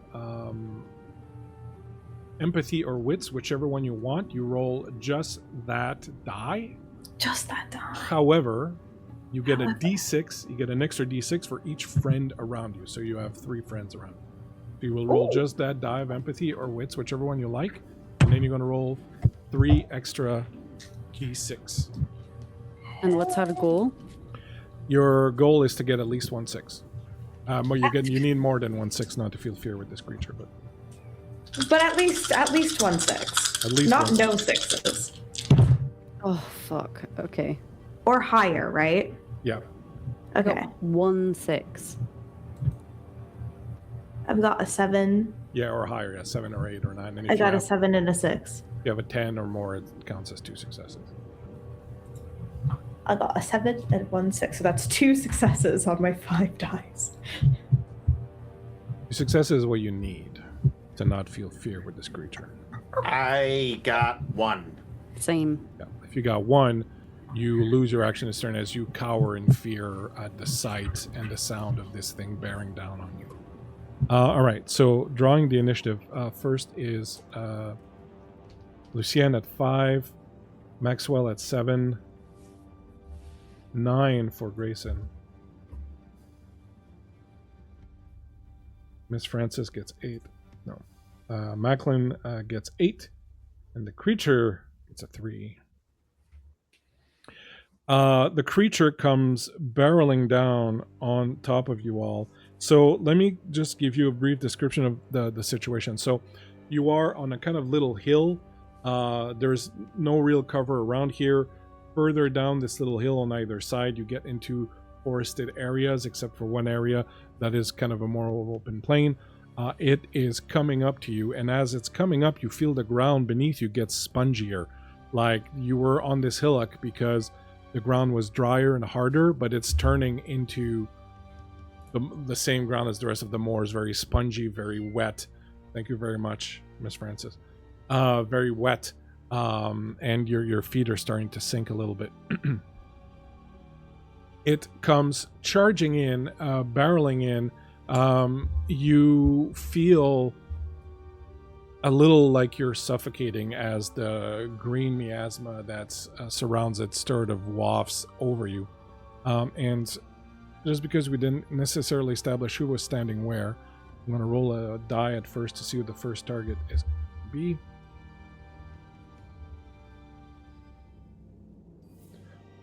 One, two, three, 4, 5. It'll be Lucien. It comes barreling towards you. So here's your choices, Lucien. You can either take its attack and preserve your action, or you can choose to opt to try to dodge, in which case you get to try to dodge its attack, but you will lose your action this round. Unless you have a special power that gives you the ability to do a defense type action for free or something like that, which there are some advantages that do that. Wouldn't that be fucking nice? No, I think I'm gonna take it. All right. It comes barreling down towards you, and it just kind of tries to trample you over. Go ahead and roll your physique and endurance. Physique and endurance. Right, not my best traits, but sure, I'll do that. Why don't I? Where's my other d6, please? Okay. Varl, I'm gonna use one of my points. That's 1/6. Do you have any? You have armor, right? So you can roll also a I do. d8 for your armor. Yeah, let me do that as well, don't I?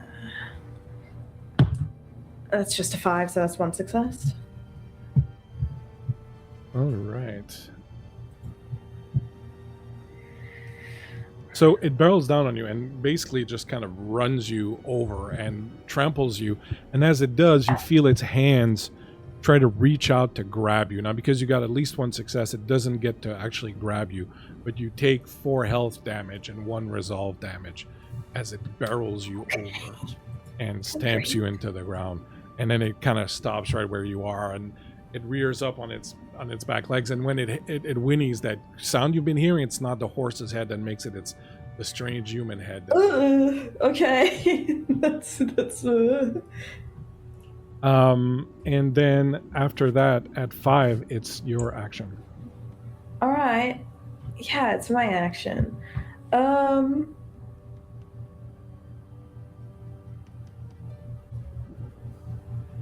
It's right on me, right? It's right on top of you, and you can see that it kind of ran you over and it kind of batted you down, but it's trying to grab you. It's trying to grab me. Okay. It's a bad plan. It's a bad plan.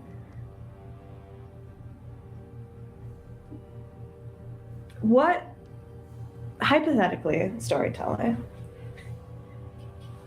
because it's right up close to me, I assume trying to shoot it with my bow and arrow probably wouldn't go well. Yeah, no, that's But if I took my thunderhead arrow and stabbed it, what would hypothetically happen in that situation? The thunder arrow would explode and you would take some of the damage. Yeah. That's what I thought. I kind of don't want to take that damage, but I have a sword in my hand now. I have a short sword. And it's trying to grab me. So what if I just, as it's trying to grab me, I've sort of been beaten down. I swipe the sword up in kind of a arching motion to try and cut off its hands. Okay. Go ahead. So you're going to make your roll. You're attacking with sword, so it's going to be your physique plus fight. And because of who you are, you get an extra D8 when fighting with a sword. Okay, that's awesome, because I don't have anything in fight. So that's really great. Lucienne has changed a lot from the knight she apparently used to be. Varl, I'm gonna use another one. Thank you in advance.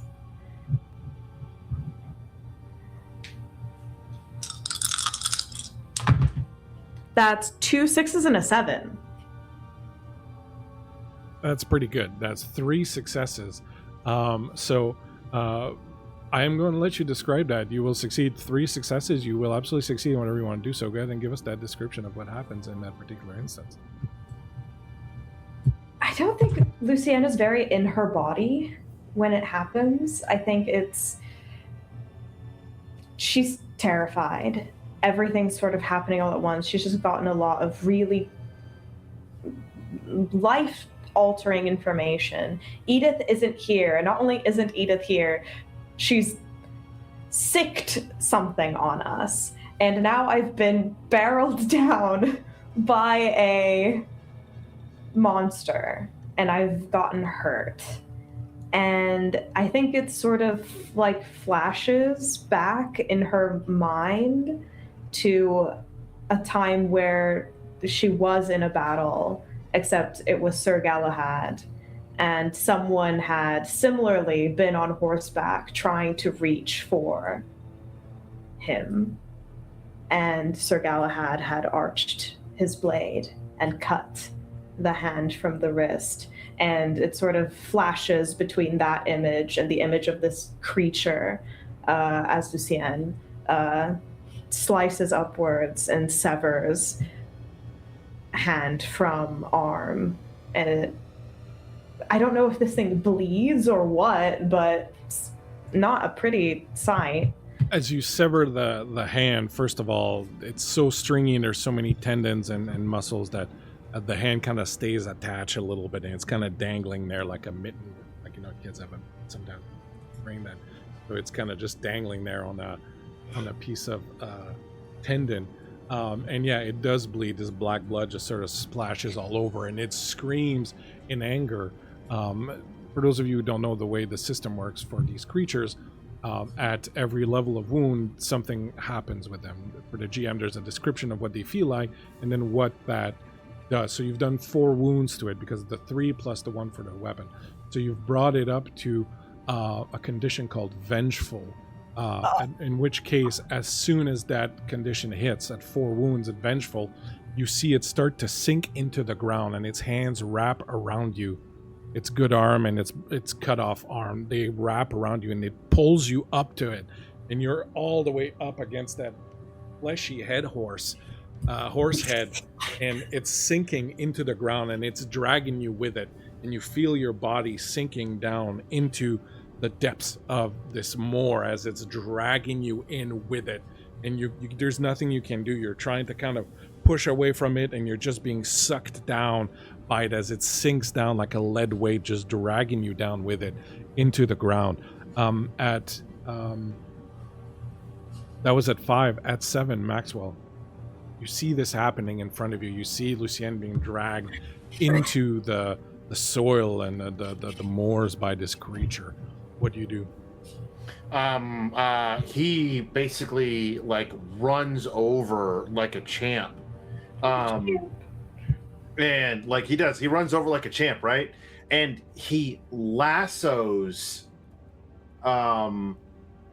Lucian, and then runs around the closest tree that he can and starts pulling, because he uses science. He's not that strong, but he knows if he fucking goddamn wraps that sucker around a tree and starts pulling, he'll be a lot stronger, because, you know, brains over muscles. So you're going to give me an agility plus precision to lasso her, and because she's kind of stuck in the mud and not going anywhere, I'll give you an extra d6 on top of that. Okay, so you said agility and which one? Precision. Precision. Okay, so where are my dice? There. All right.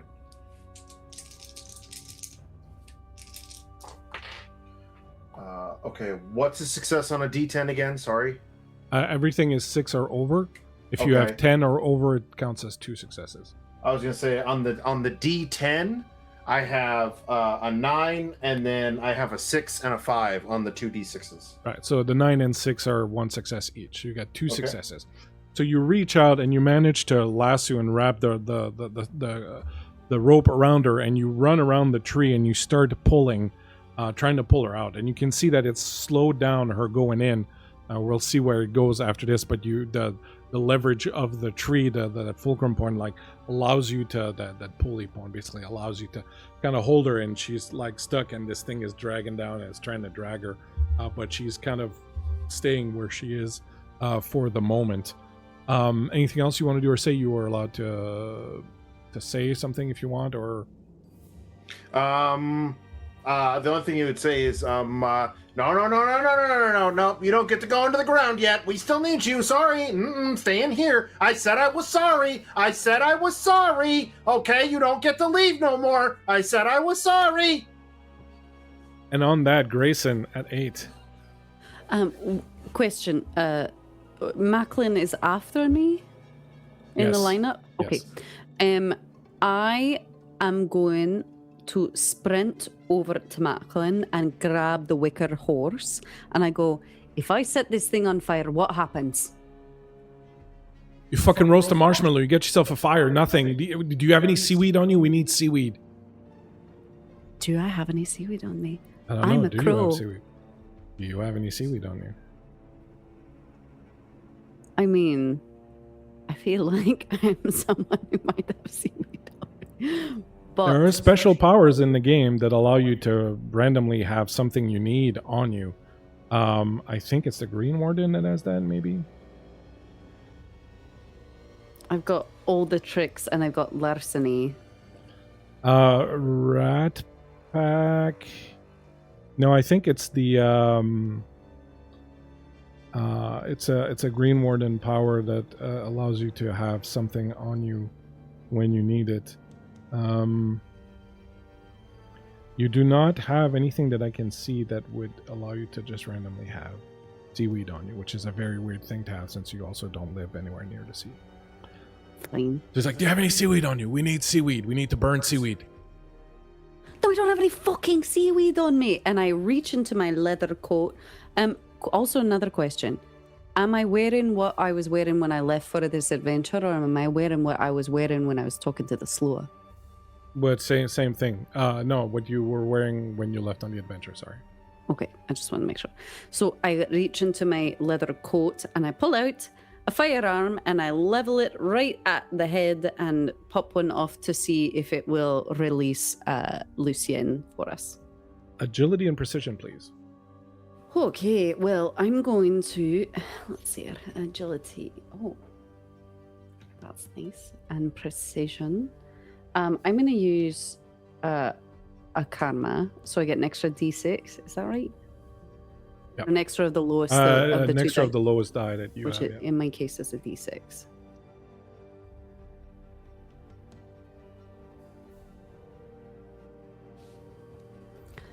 So, remember when Will Wheaton liked one of my threads? I think he might have cursed me because I rolled 2 2s and a 3. Do you wish to push the roll? I do, just for the simple fact that we cannot risk losing Lucien. So I re-roll. So reroll everything, but you're going to take battered as a condition.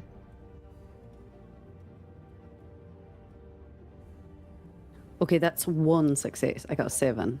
All right, that's better. So you're going to take battered. So from now on, anything under agility is at a disadvantage, just so you don't deal the batter. You level your firearm and you shoot, and it does something, and that the blast and the blow do something. The bullet obviously doesn't penetrate it. You get the feeling that it can't be hurt by it, but the blow does do something, and it kind of like sends it reeling a little bit, and it's kind of shaking its head, and it's going to slow down its sucking down of Lucien into the ground.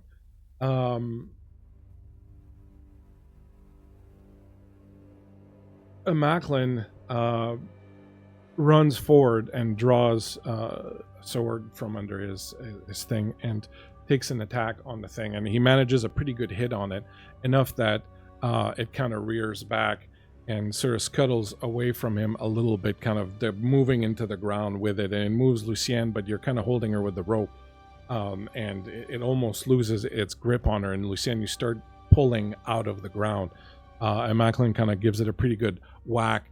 For everyone, it is now furious, which means it tries to destroy everything and everyone and gets a +2 to everything that it does.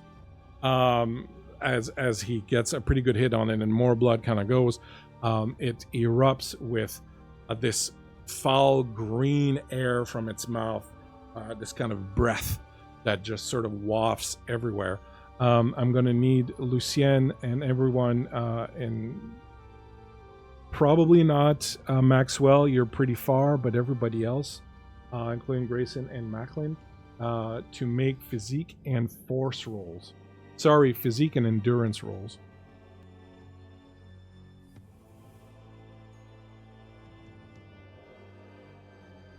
I'm gonna take another karma, just because we know how my rolls go. Oh, you know. Oh, you know. Oh, you I'm know. going to jump into a river. This one also. I think that would be great. I'm also gonna use one. Okay, that's one success. Just a one. All right, so in order to take nothing at all, you needed 2 success. So for every success less that you have, make a mark on your character. All right, somewhere, just like put a point down. Yeah, because it's something that's going to affect long term. It starts thrashing about on its action now. As it starts thrashing about, Lucien, you find yourself. It releases you, but you find yourself kind of embedded to the waist into the moors and the muck, and you're kind of trying to pull up, but it's released you and it's kind of moved away from you, and it's dragging itself out of the moor itself, and it turns around on Macklin and it raises its legs and tries to batter him down, and it hits him and he kind of crashes down to the ground underneath it as it's like kind of stamping on him with the hooves, and you see him gonna fall down underneath her. Next after that is Lucien. You are kind of up to mid-thigh into the sod, the ground that's there. What would you like to do? It's a little further away from me now, yeah? Yeah, it's about maybe 6 feet away. Okay. So if I were to shoot it now with my longbow, with my thunderhead arrow, right in the head. Macklin is right underneath. Yeah, would he take damage from the truth is, you don't really know how big the explosion on those things is, so you're kind of gonna have to take a chance. I'm kind of gonna have to take that chance. I just want it away. I would like to blast it away. That's the dream. So that's the dream. That's the vision. So I'm not going to try to get myself out. I have the rope around me, so I'm hoping Max will just keep on keeping on. But in my turn, I'm going to pull out my longbow and I'm going to shoot one of my thunderhead arrows right at the head of this thing. Agility and precision. Yeah. If you get, since you're trying to hit a specific part of its body, if you get 3 success, you'll hit right there. If you get 2 successes, you'll hit close to there. And if you get only 1 success, you're kind of going to hit just a random body shot. Yeah. So I'm rolling agility, precision. Do I get any other dice from my longbow? No, not unless you have anything special. Does your longbow give you gear dice? Yeah. Yeah, your longbow gives you 2 gear dice, so you get 2 extra d6. Oh, okay. Wonderful. It does give me gear dice. Come out. Okay. Oh, and because it's a thunderhead arrow, you get an extra gear dice, so another d6. I have so many d6s. Surely I hit what I want to hit, guys. Surely. Better you than me. Don't pass it on to me. Okay. That is only 2 successes. That's just a 6 and a 7 on my Do you wish to push? and reroll all the dice that failed. What will I take if I push? You'll get a battered, and all your agility rolls from now on will be at disadvantage. Will be a disadvantage. I mean, I already roll so many dice with my... Yeah, I'll push it. So I'm rolling everything but the successes. That's right. Okay. So that's... Yeah, that's... That is one more success. Just the one. Excellent. So with the 3 successes, your arrow flies true and hits it upside the head. The explosion is not a fiery one. It's like a loud kind of boom, an impactful explosion, and you see its head kind of snap. It's a 2d10 explosion is what it says. Yeah, its head snaps to the side. I'm going to give it another 4 wound, which means it's broken, which on one hand is great, but on the other hand, its head snaps to the ground, and you see it kind of like, and as it does, it folds over Macklin, and the two of them start to disappear into the ground as it's dragging him into the ground with it. It's folded over it, and it's disappearing in there, and its head is doing the winning. Its human head is doing the winning as it's being pulled down, but his neck is broken, so it's kind of hanging on its side like this as it's kind of whinnying, and it's going on much faster than when it was pulling you down. At 7, Maxwell. You hear Max, you hear Lucienne quite desperately like yell like, "Stop it! Stop it!" Are you talking to him? Or are you No, she's looking at this happening to Macklin, and she's just sort of desperately cried out for someone to do something, essentially.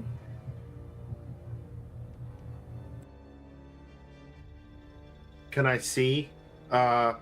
I can see what's You happening. you can see what's happening.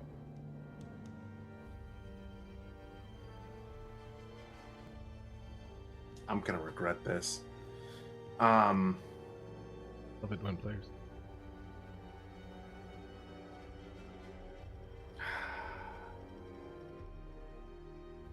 Okay.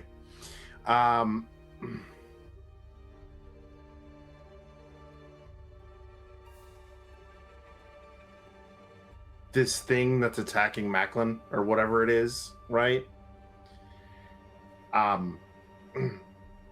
While holding, I must emphasize, while holding, he is going to reach into his pack with a free hand, and he's going to toss one of his glass bottles that he's got in there full of lantern fuel at this thing and pray that somebody following me has a match. You throw this bottle, and it hits the mass that is the knuckle levy and Macklin, and spreads all over the creature. It whinnies. It doesn't seem to really know much about it, so it's just kind of still doing its thing. But the smell of oil starts to permeate the air around you. At 8, Grayson. Right. So I have a tinderbox. I don't think that lighting it up and like hucking it at it would work, but it might. You're gonna have to get close. Okay, great. That's fucking great. Yeah, right. I'm gonna get close, and once I get close, I'm gonna light the tinderbox and just chuck it. Give me an agility and precision roll. Remember, you have battered, which gives you a disadvantage. What does that entail for disadvantage? So your smallest die of the 2, you roll 2 of them, and you take the smallest one. So your precision is at D6. You're going to roll 2 D6. For precision, you're going to take the lowest roll of the 2. But I still get to roll the D12 for the agility. Yeah, and if you want to add anything from karma, you can do that too. I think I've got, 2 karma left? Which, by the way, thank you. I know Bull and I know Varl. Those are the ones that I saw go by that donated bits for people to get karma. I don't know if anybody else did. But thank you so much, guys. I really appreciate your support. I just saw it go by when I was in the middle of roleplay, so I didn't I didn't respond to it, but I really appreciate it. So you have currently... I have 3. Yeah, you can use as many as you want. Okay, so I'm going to use 2 of those. So make sure that you delineate which of the d6 are the 2 regular d6 for your precision, which, right? Separate those from the karma d6. Because the karma d6 are not at a penalty. That's right.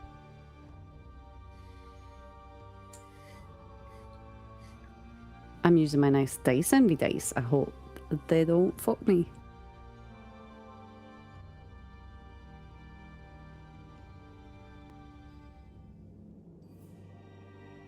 Well, on my nice dice envy dice, for the disadvantage on the precision shot, I got both 6s, which is great. And I also got a 6 on my d12, so I believe that's 2 successes. That's in fact 2 successes. That's excellent.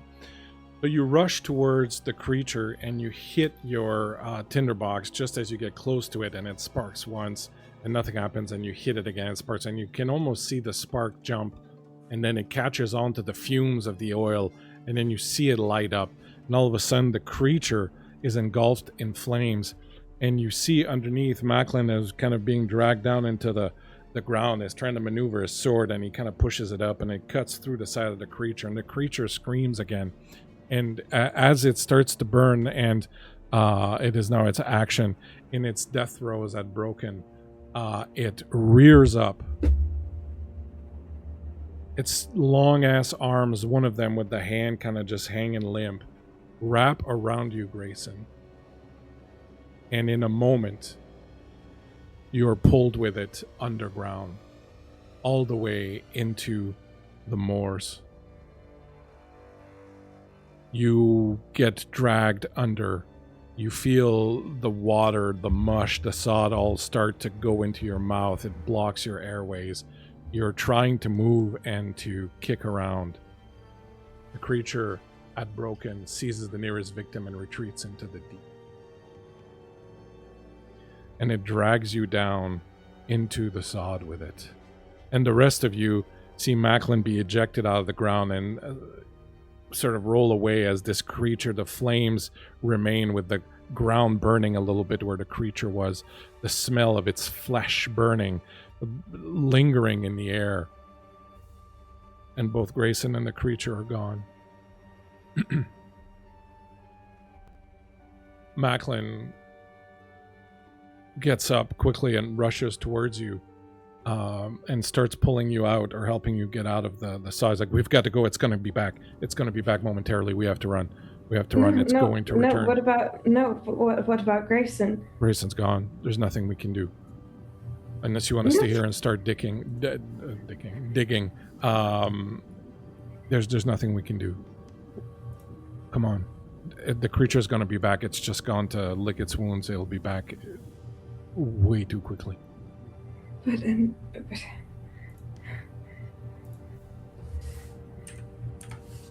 we can't just leave her out here. We don't have a choice. There's a sacrifice that was made. Max. I don't understand what just happened.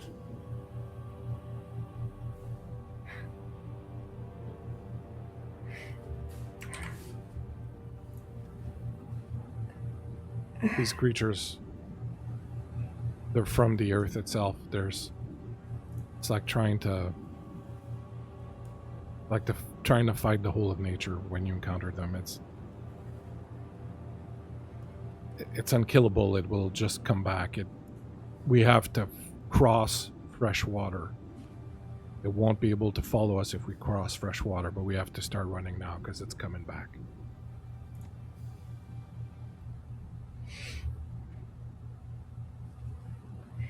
Okay.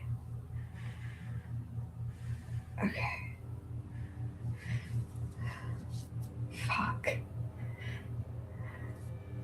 Come on. And he helps you out. Picks up a couple of his things. Come on, Maxwell. You have to go.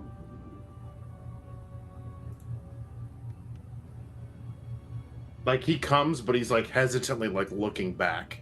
Yeah. At some point, like Lucienne notices you sort of looking back, and she just sort of extends her hand out to you.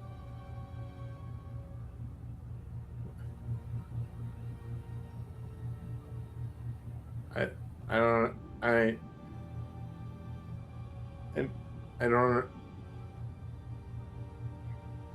Is she gone?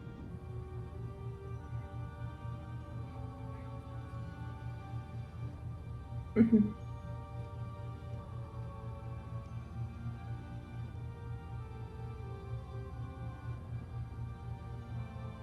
Well, that won't do. We can't do anything here. We have to go. We have to decide. We have to cross fresh water to get away from this thing, but we either run back to the Greenhold, or we go to Efferwich and No, we go see the print. We go, and we find the sparkling princess or whatever her name is. The glittering prophet, you mean? That one. we'll explain later, Maxwell, but we can't kill him. He's a friend. I don't want to kill him. There's just something I need to get from there. Okay, well, there's a lot for us to talk about. Let's just go.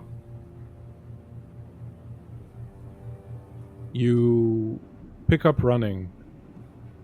It takes maybe 15 minutes or so before you start hearing that whinnying in the distance again, that blood-curdling, spine-chilling whinnying of this creature that has risen again from the ground. You hear in the distance the hooves, but soon enough you find a stream of fresh water, and you jump over it. You keep running, and soon the sun starts to rise in the east. It's only then, after about 30 minutes or so of running, that Macklin calls for a stop, and you can't hear the creature anymore. You can't hear its hooves, you can't hear its whinnying, and he calls for a stop and collapses on the ground. He's quite wounded, as is Lucien also. He starts pulling out first aid materials.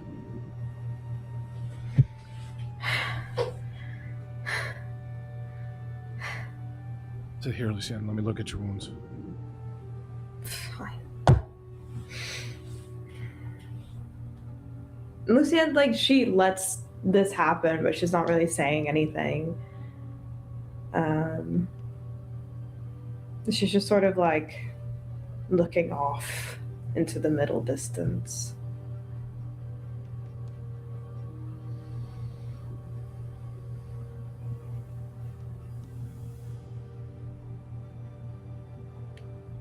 Well, I guess we'll have to get her back too.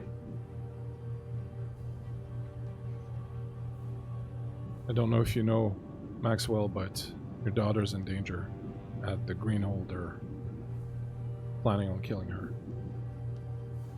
And the brass court will protect her. The what? The what? The brass court will protect her.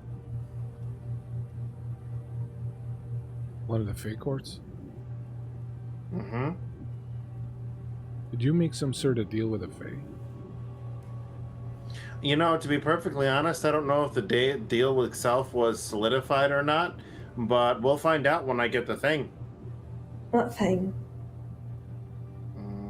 The astral cog. What is that? I don't know if I should tell you. I don't. Maybe. It's the prince of the brass court's heart. And where is that? You made a deal with the Fey to retrieve this. And in exchange, they will ensure that no harm comes to Rebecca and give her protection. We made a deal with the Fae. Okay. Mm-hmm. But now, see, you say that, you're saying that with this weird trepidation, but they speak a language that I understand. They speak the language of gears and mechanics. I can't say I've heard of this Port of Brass before, but if they're fairy creatures, their deals are always dangerous. They always hide something. There's always a trap in them, regardless of whether or not I think you speak their language. I know that. We live in the Greenhold, which is nothing but a giant trap, which is nothing but a giant crooked deal. So while I appreciate the warning, I also know the devil you know versus the devil you don't. And it doesn't matter if I die, if all of the Greenhold fucking dies, as long as Rebecca is safe, that is all that matters. Well, technically, no. As long as Rebecca is safe, Lucian is alive, we somehow get Grayson back, then everything will be fine. Lofty goals. Well, Well, aim high or something. they're goals you share, at least. We have half a day's journey to get to York. It'll be another full day's journey to return to the Greenhold. My understanding is that 3, maximum 4 nights from now, they're going to sacrifice Rebecca, so we don't really have a lot of time. We just need to get her out.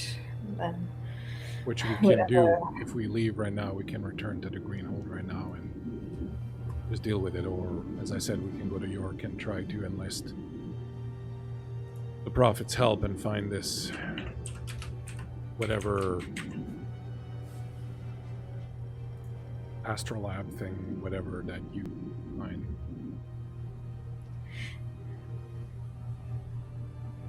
do you think the courts would be able to offer Rebecca protection even from inside the Greenhold if we don't get her out? If Max completes his end of the deal? I doubt the Fae courts would have any power in the Greenhold. The Root King is extremely powerful. Then we should get her out, right? We should get her out first, get her away from the Root King's power, and then Getting her out now means through force. It means we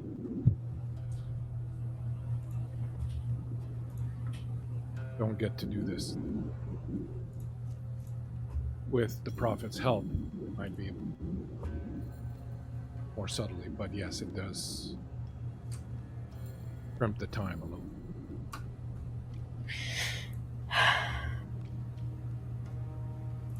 It's your call, Max. It's your daughter.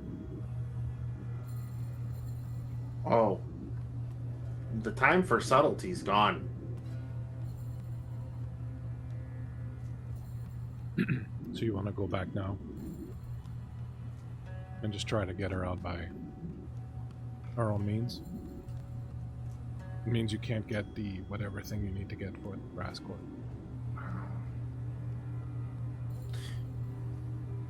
They said 3 days. Can we get to this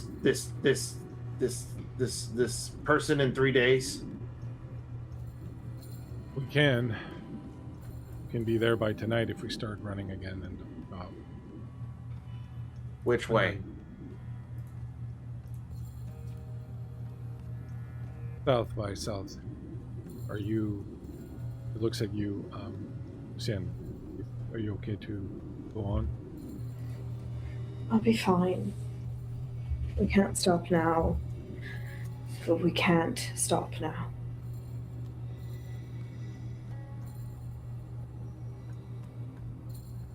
He reaches into his pack and gives each of you some dried meat that he has. Eat this, it'll give you a little bit of energy.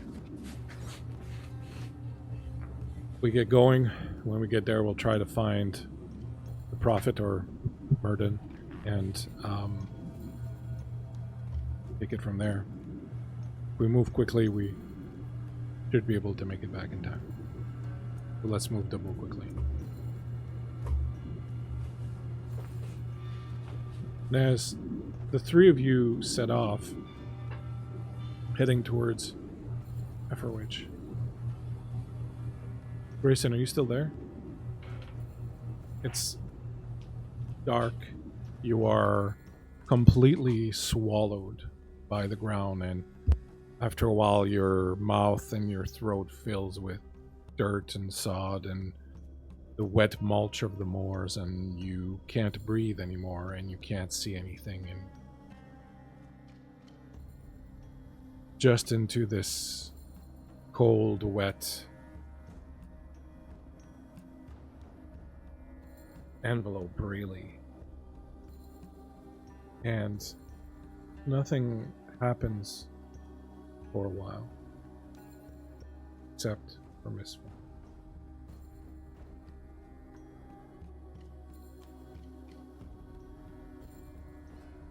And then you find you can move your right arm, and you can move your left arm, and you realize that you can't breathe, but you can move, and you can push around you, and the earth around you moves like an envelope, like you're in a sack or something. What do you do? I pull the knife from my... If I can get to it, I pull it and I just stick it and slit it. You stick it in and you slit the thing, and as you do, dry dirt falls into you. You realize you're in some sort of sack or something, and this dry dirt falls on you, and you still can't breathe and you can't see, but you feel where the dirt's coming from. You get a sense of the direction that is up and down, and you start digging and you start digging. Go ahead and give me a physique and endurance roll. You have leftover, if you have any I think I've got one karma left, so I think I'm going to burn it.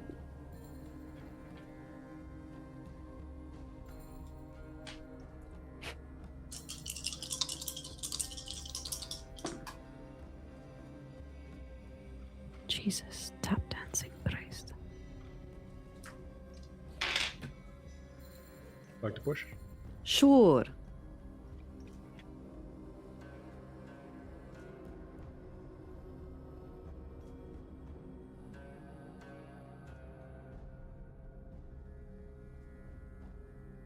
One success.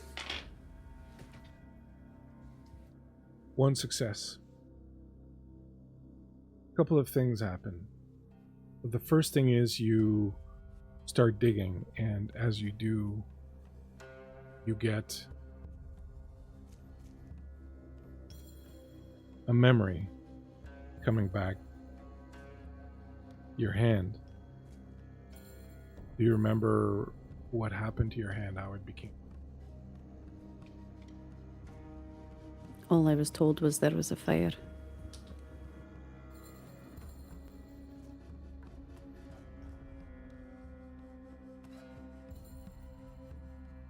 You recall Granny Wren coming to you night, sitting by your bedside, taking your left hand in her, speaking to you in a language you don't understand, but it's soothing. You feel she's telling you dark, scary things, but the language of it, the way it moves, is soothing, and it helps you fall asleep. But she holds your left hand and she gently caresses it, runs her own hand on it, over and over. And then your left hand comes through the earth, and you feel the coolness of the air around it, and you keep digging and digging, and you start drawing yourself out of this sag that's in the ground. And as you pull yourself up, you realize you are And as you pull up, see looming above you something you haven't seen in a little while, but you know immediately what it is. You see the branches of the root. You remember a year ago to the date, awakening exactly like this. Trapped in a sack underground, piercing your way through it, digging through it, memories coming back to you, fragmented. The only difference was that night there were other people digging also, and they pulled you out of the ground and welcomed you to the Greenhold. And when you dig yourself out tonight, there's no one there.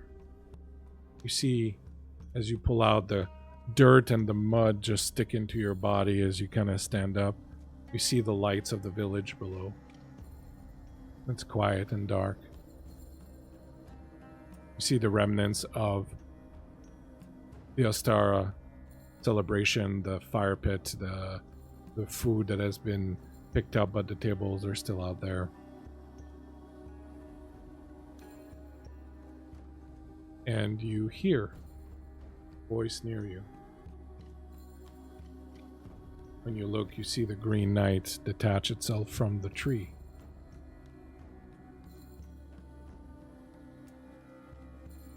All is as it was. A grand cycle.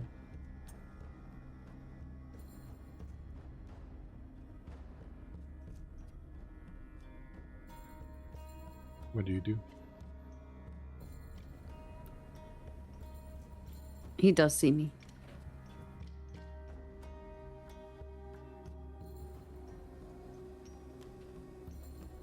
I stand there and I say, "Where's Rebecca?" In the village. In danger. The others continue on their way to Efforwood. But Edith is on her way back. How did I make it back here? You cannot die. Neither can anyone in this.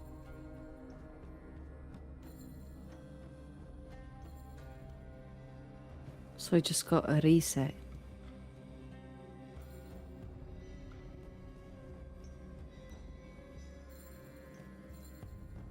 Eternity is no easy thing.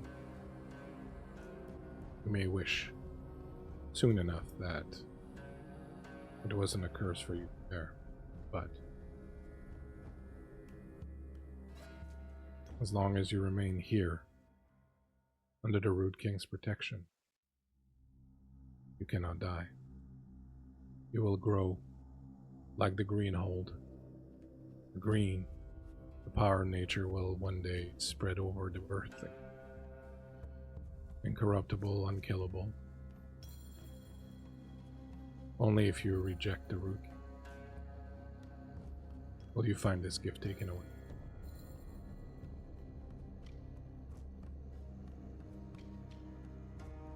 You said Rebecca's in danger. Your knight's hands. They'll sacrifice her right where you stand, at the feet of the root. To honor him, give him strength, ensure another good year. Powerful sacrifice, you may even allow them to have children again.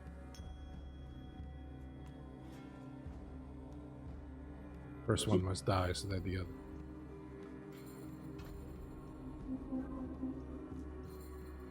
If you're in service of the Root King, why would you tell me that she's in danger when you know I'm going to rescue her right now? I do not serve the Root King. I serve the once and future King, as I always have. But sometimes a little deception necessary. I'm very, very good at deception. Remember this. Everything is it.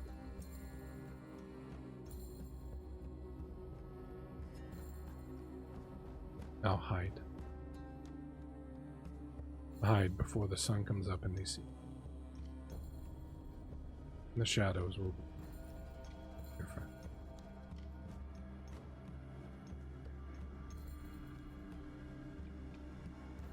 You had one success on your roll, so you're going to choose either your endurance and your fight, and you're going to reduce it to none as you're weakened by the experience. My endurance or my fight. Okay.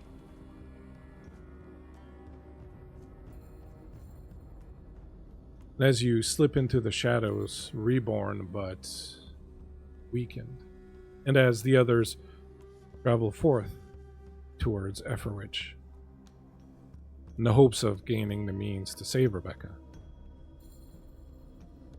that is where we will end this arc of Dark Roots of the Earth, where things are not always as they seem. Everything is a test. And sacrifice is always required. Thank you very much, everyone. Yeah, thanks, guys. Thanks, guys. Thanks, guys.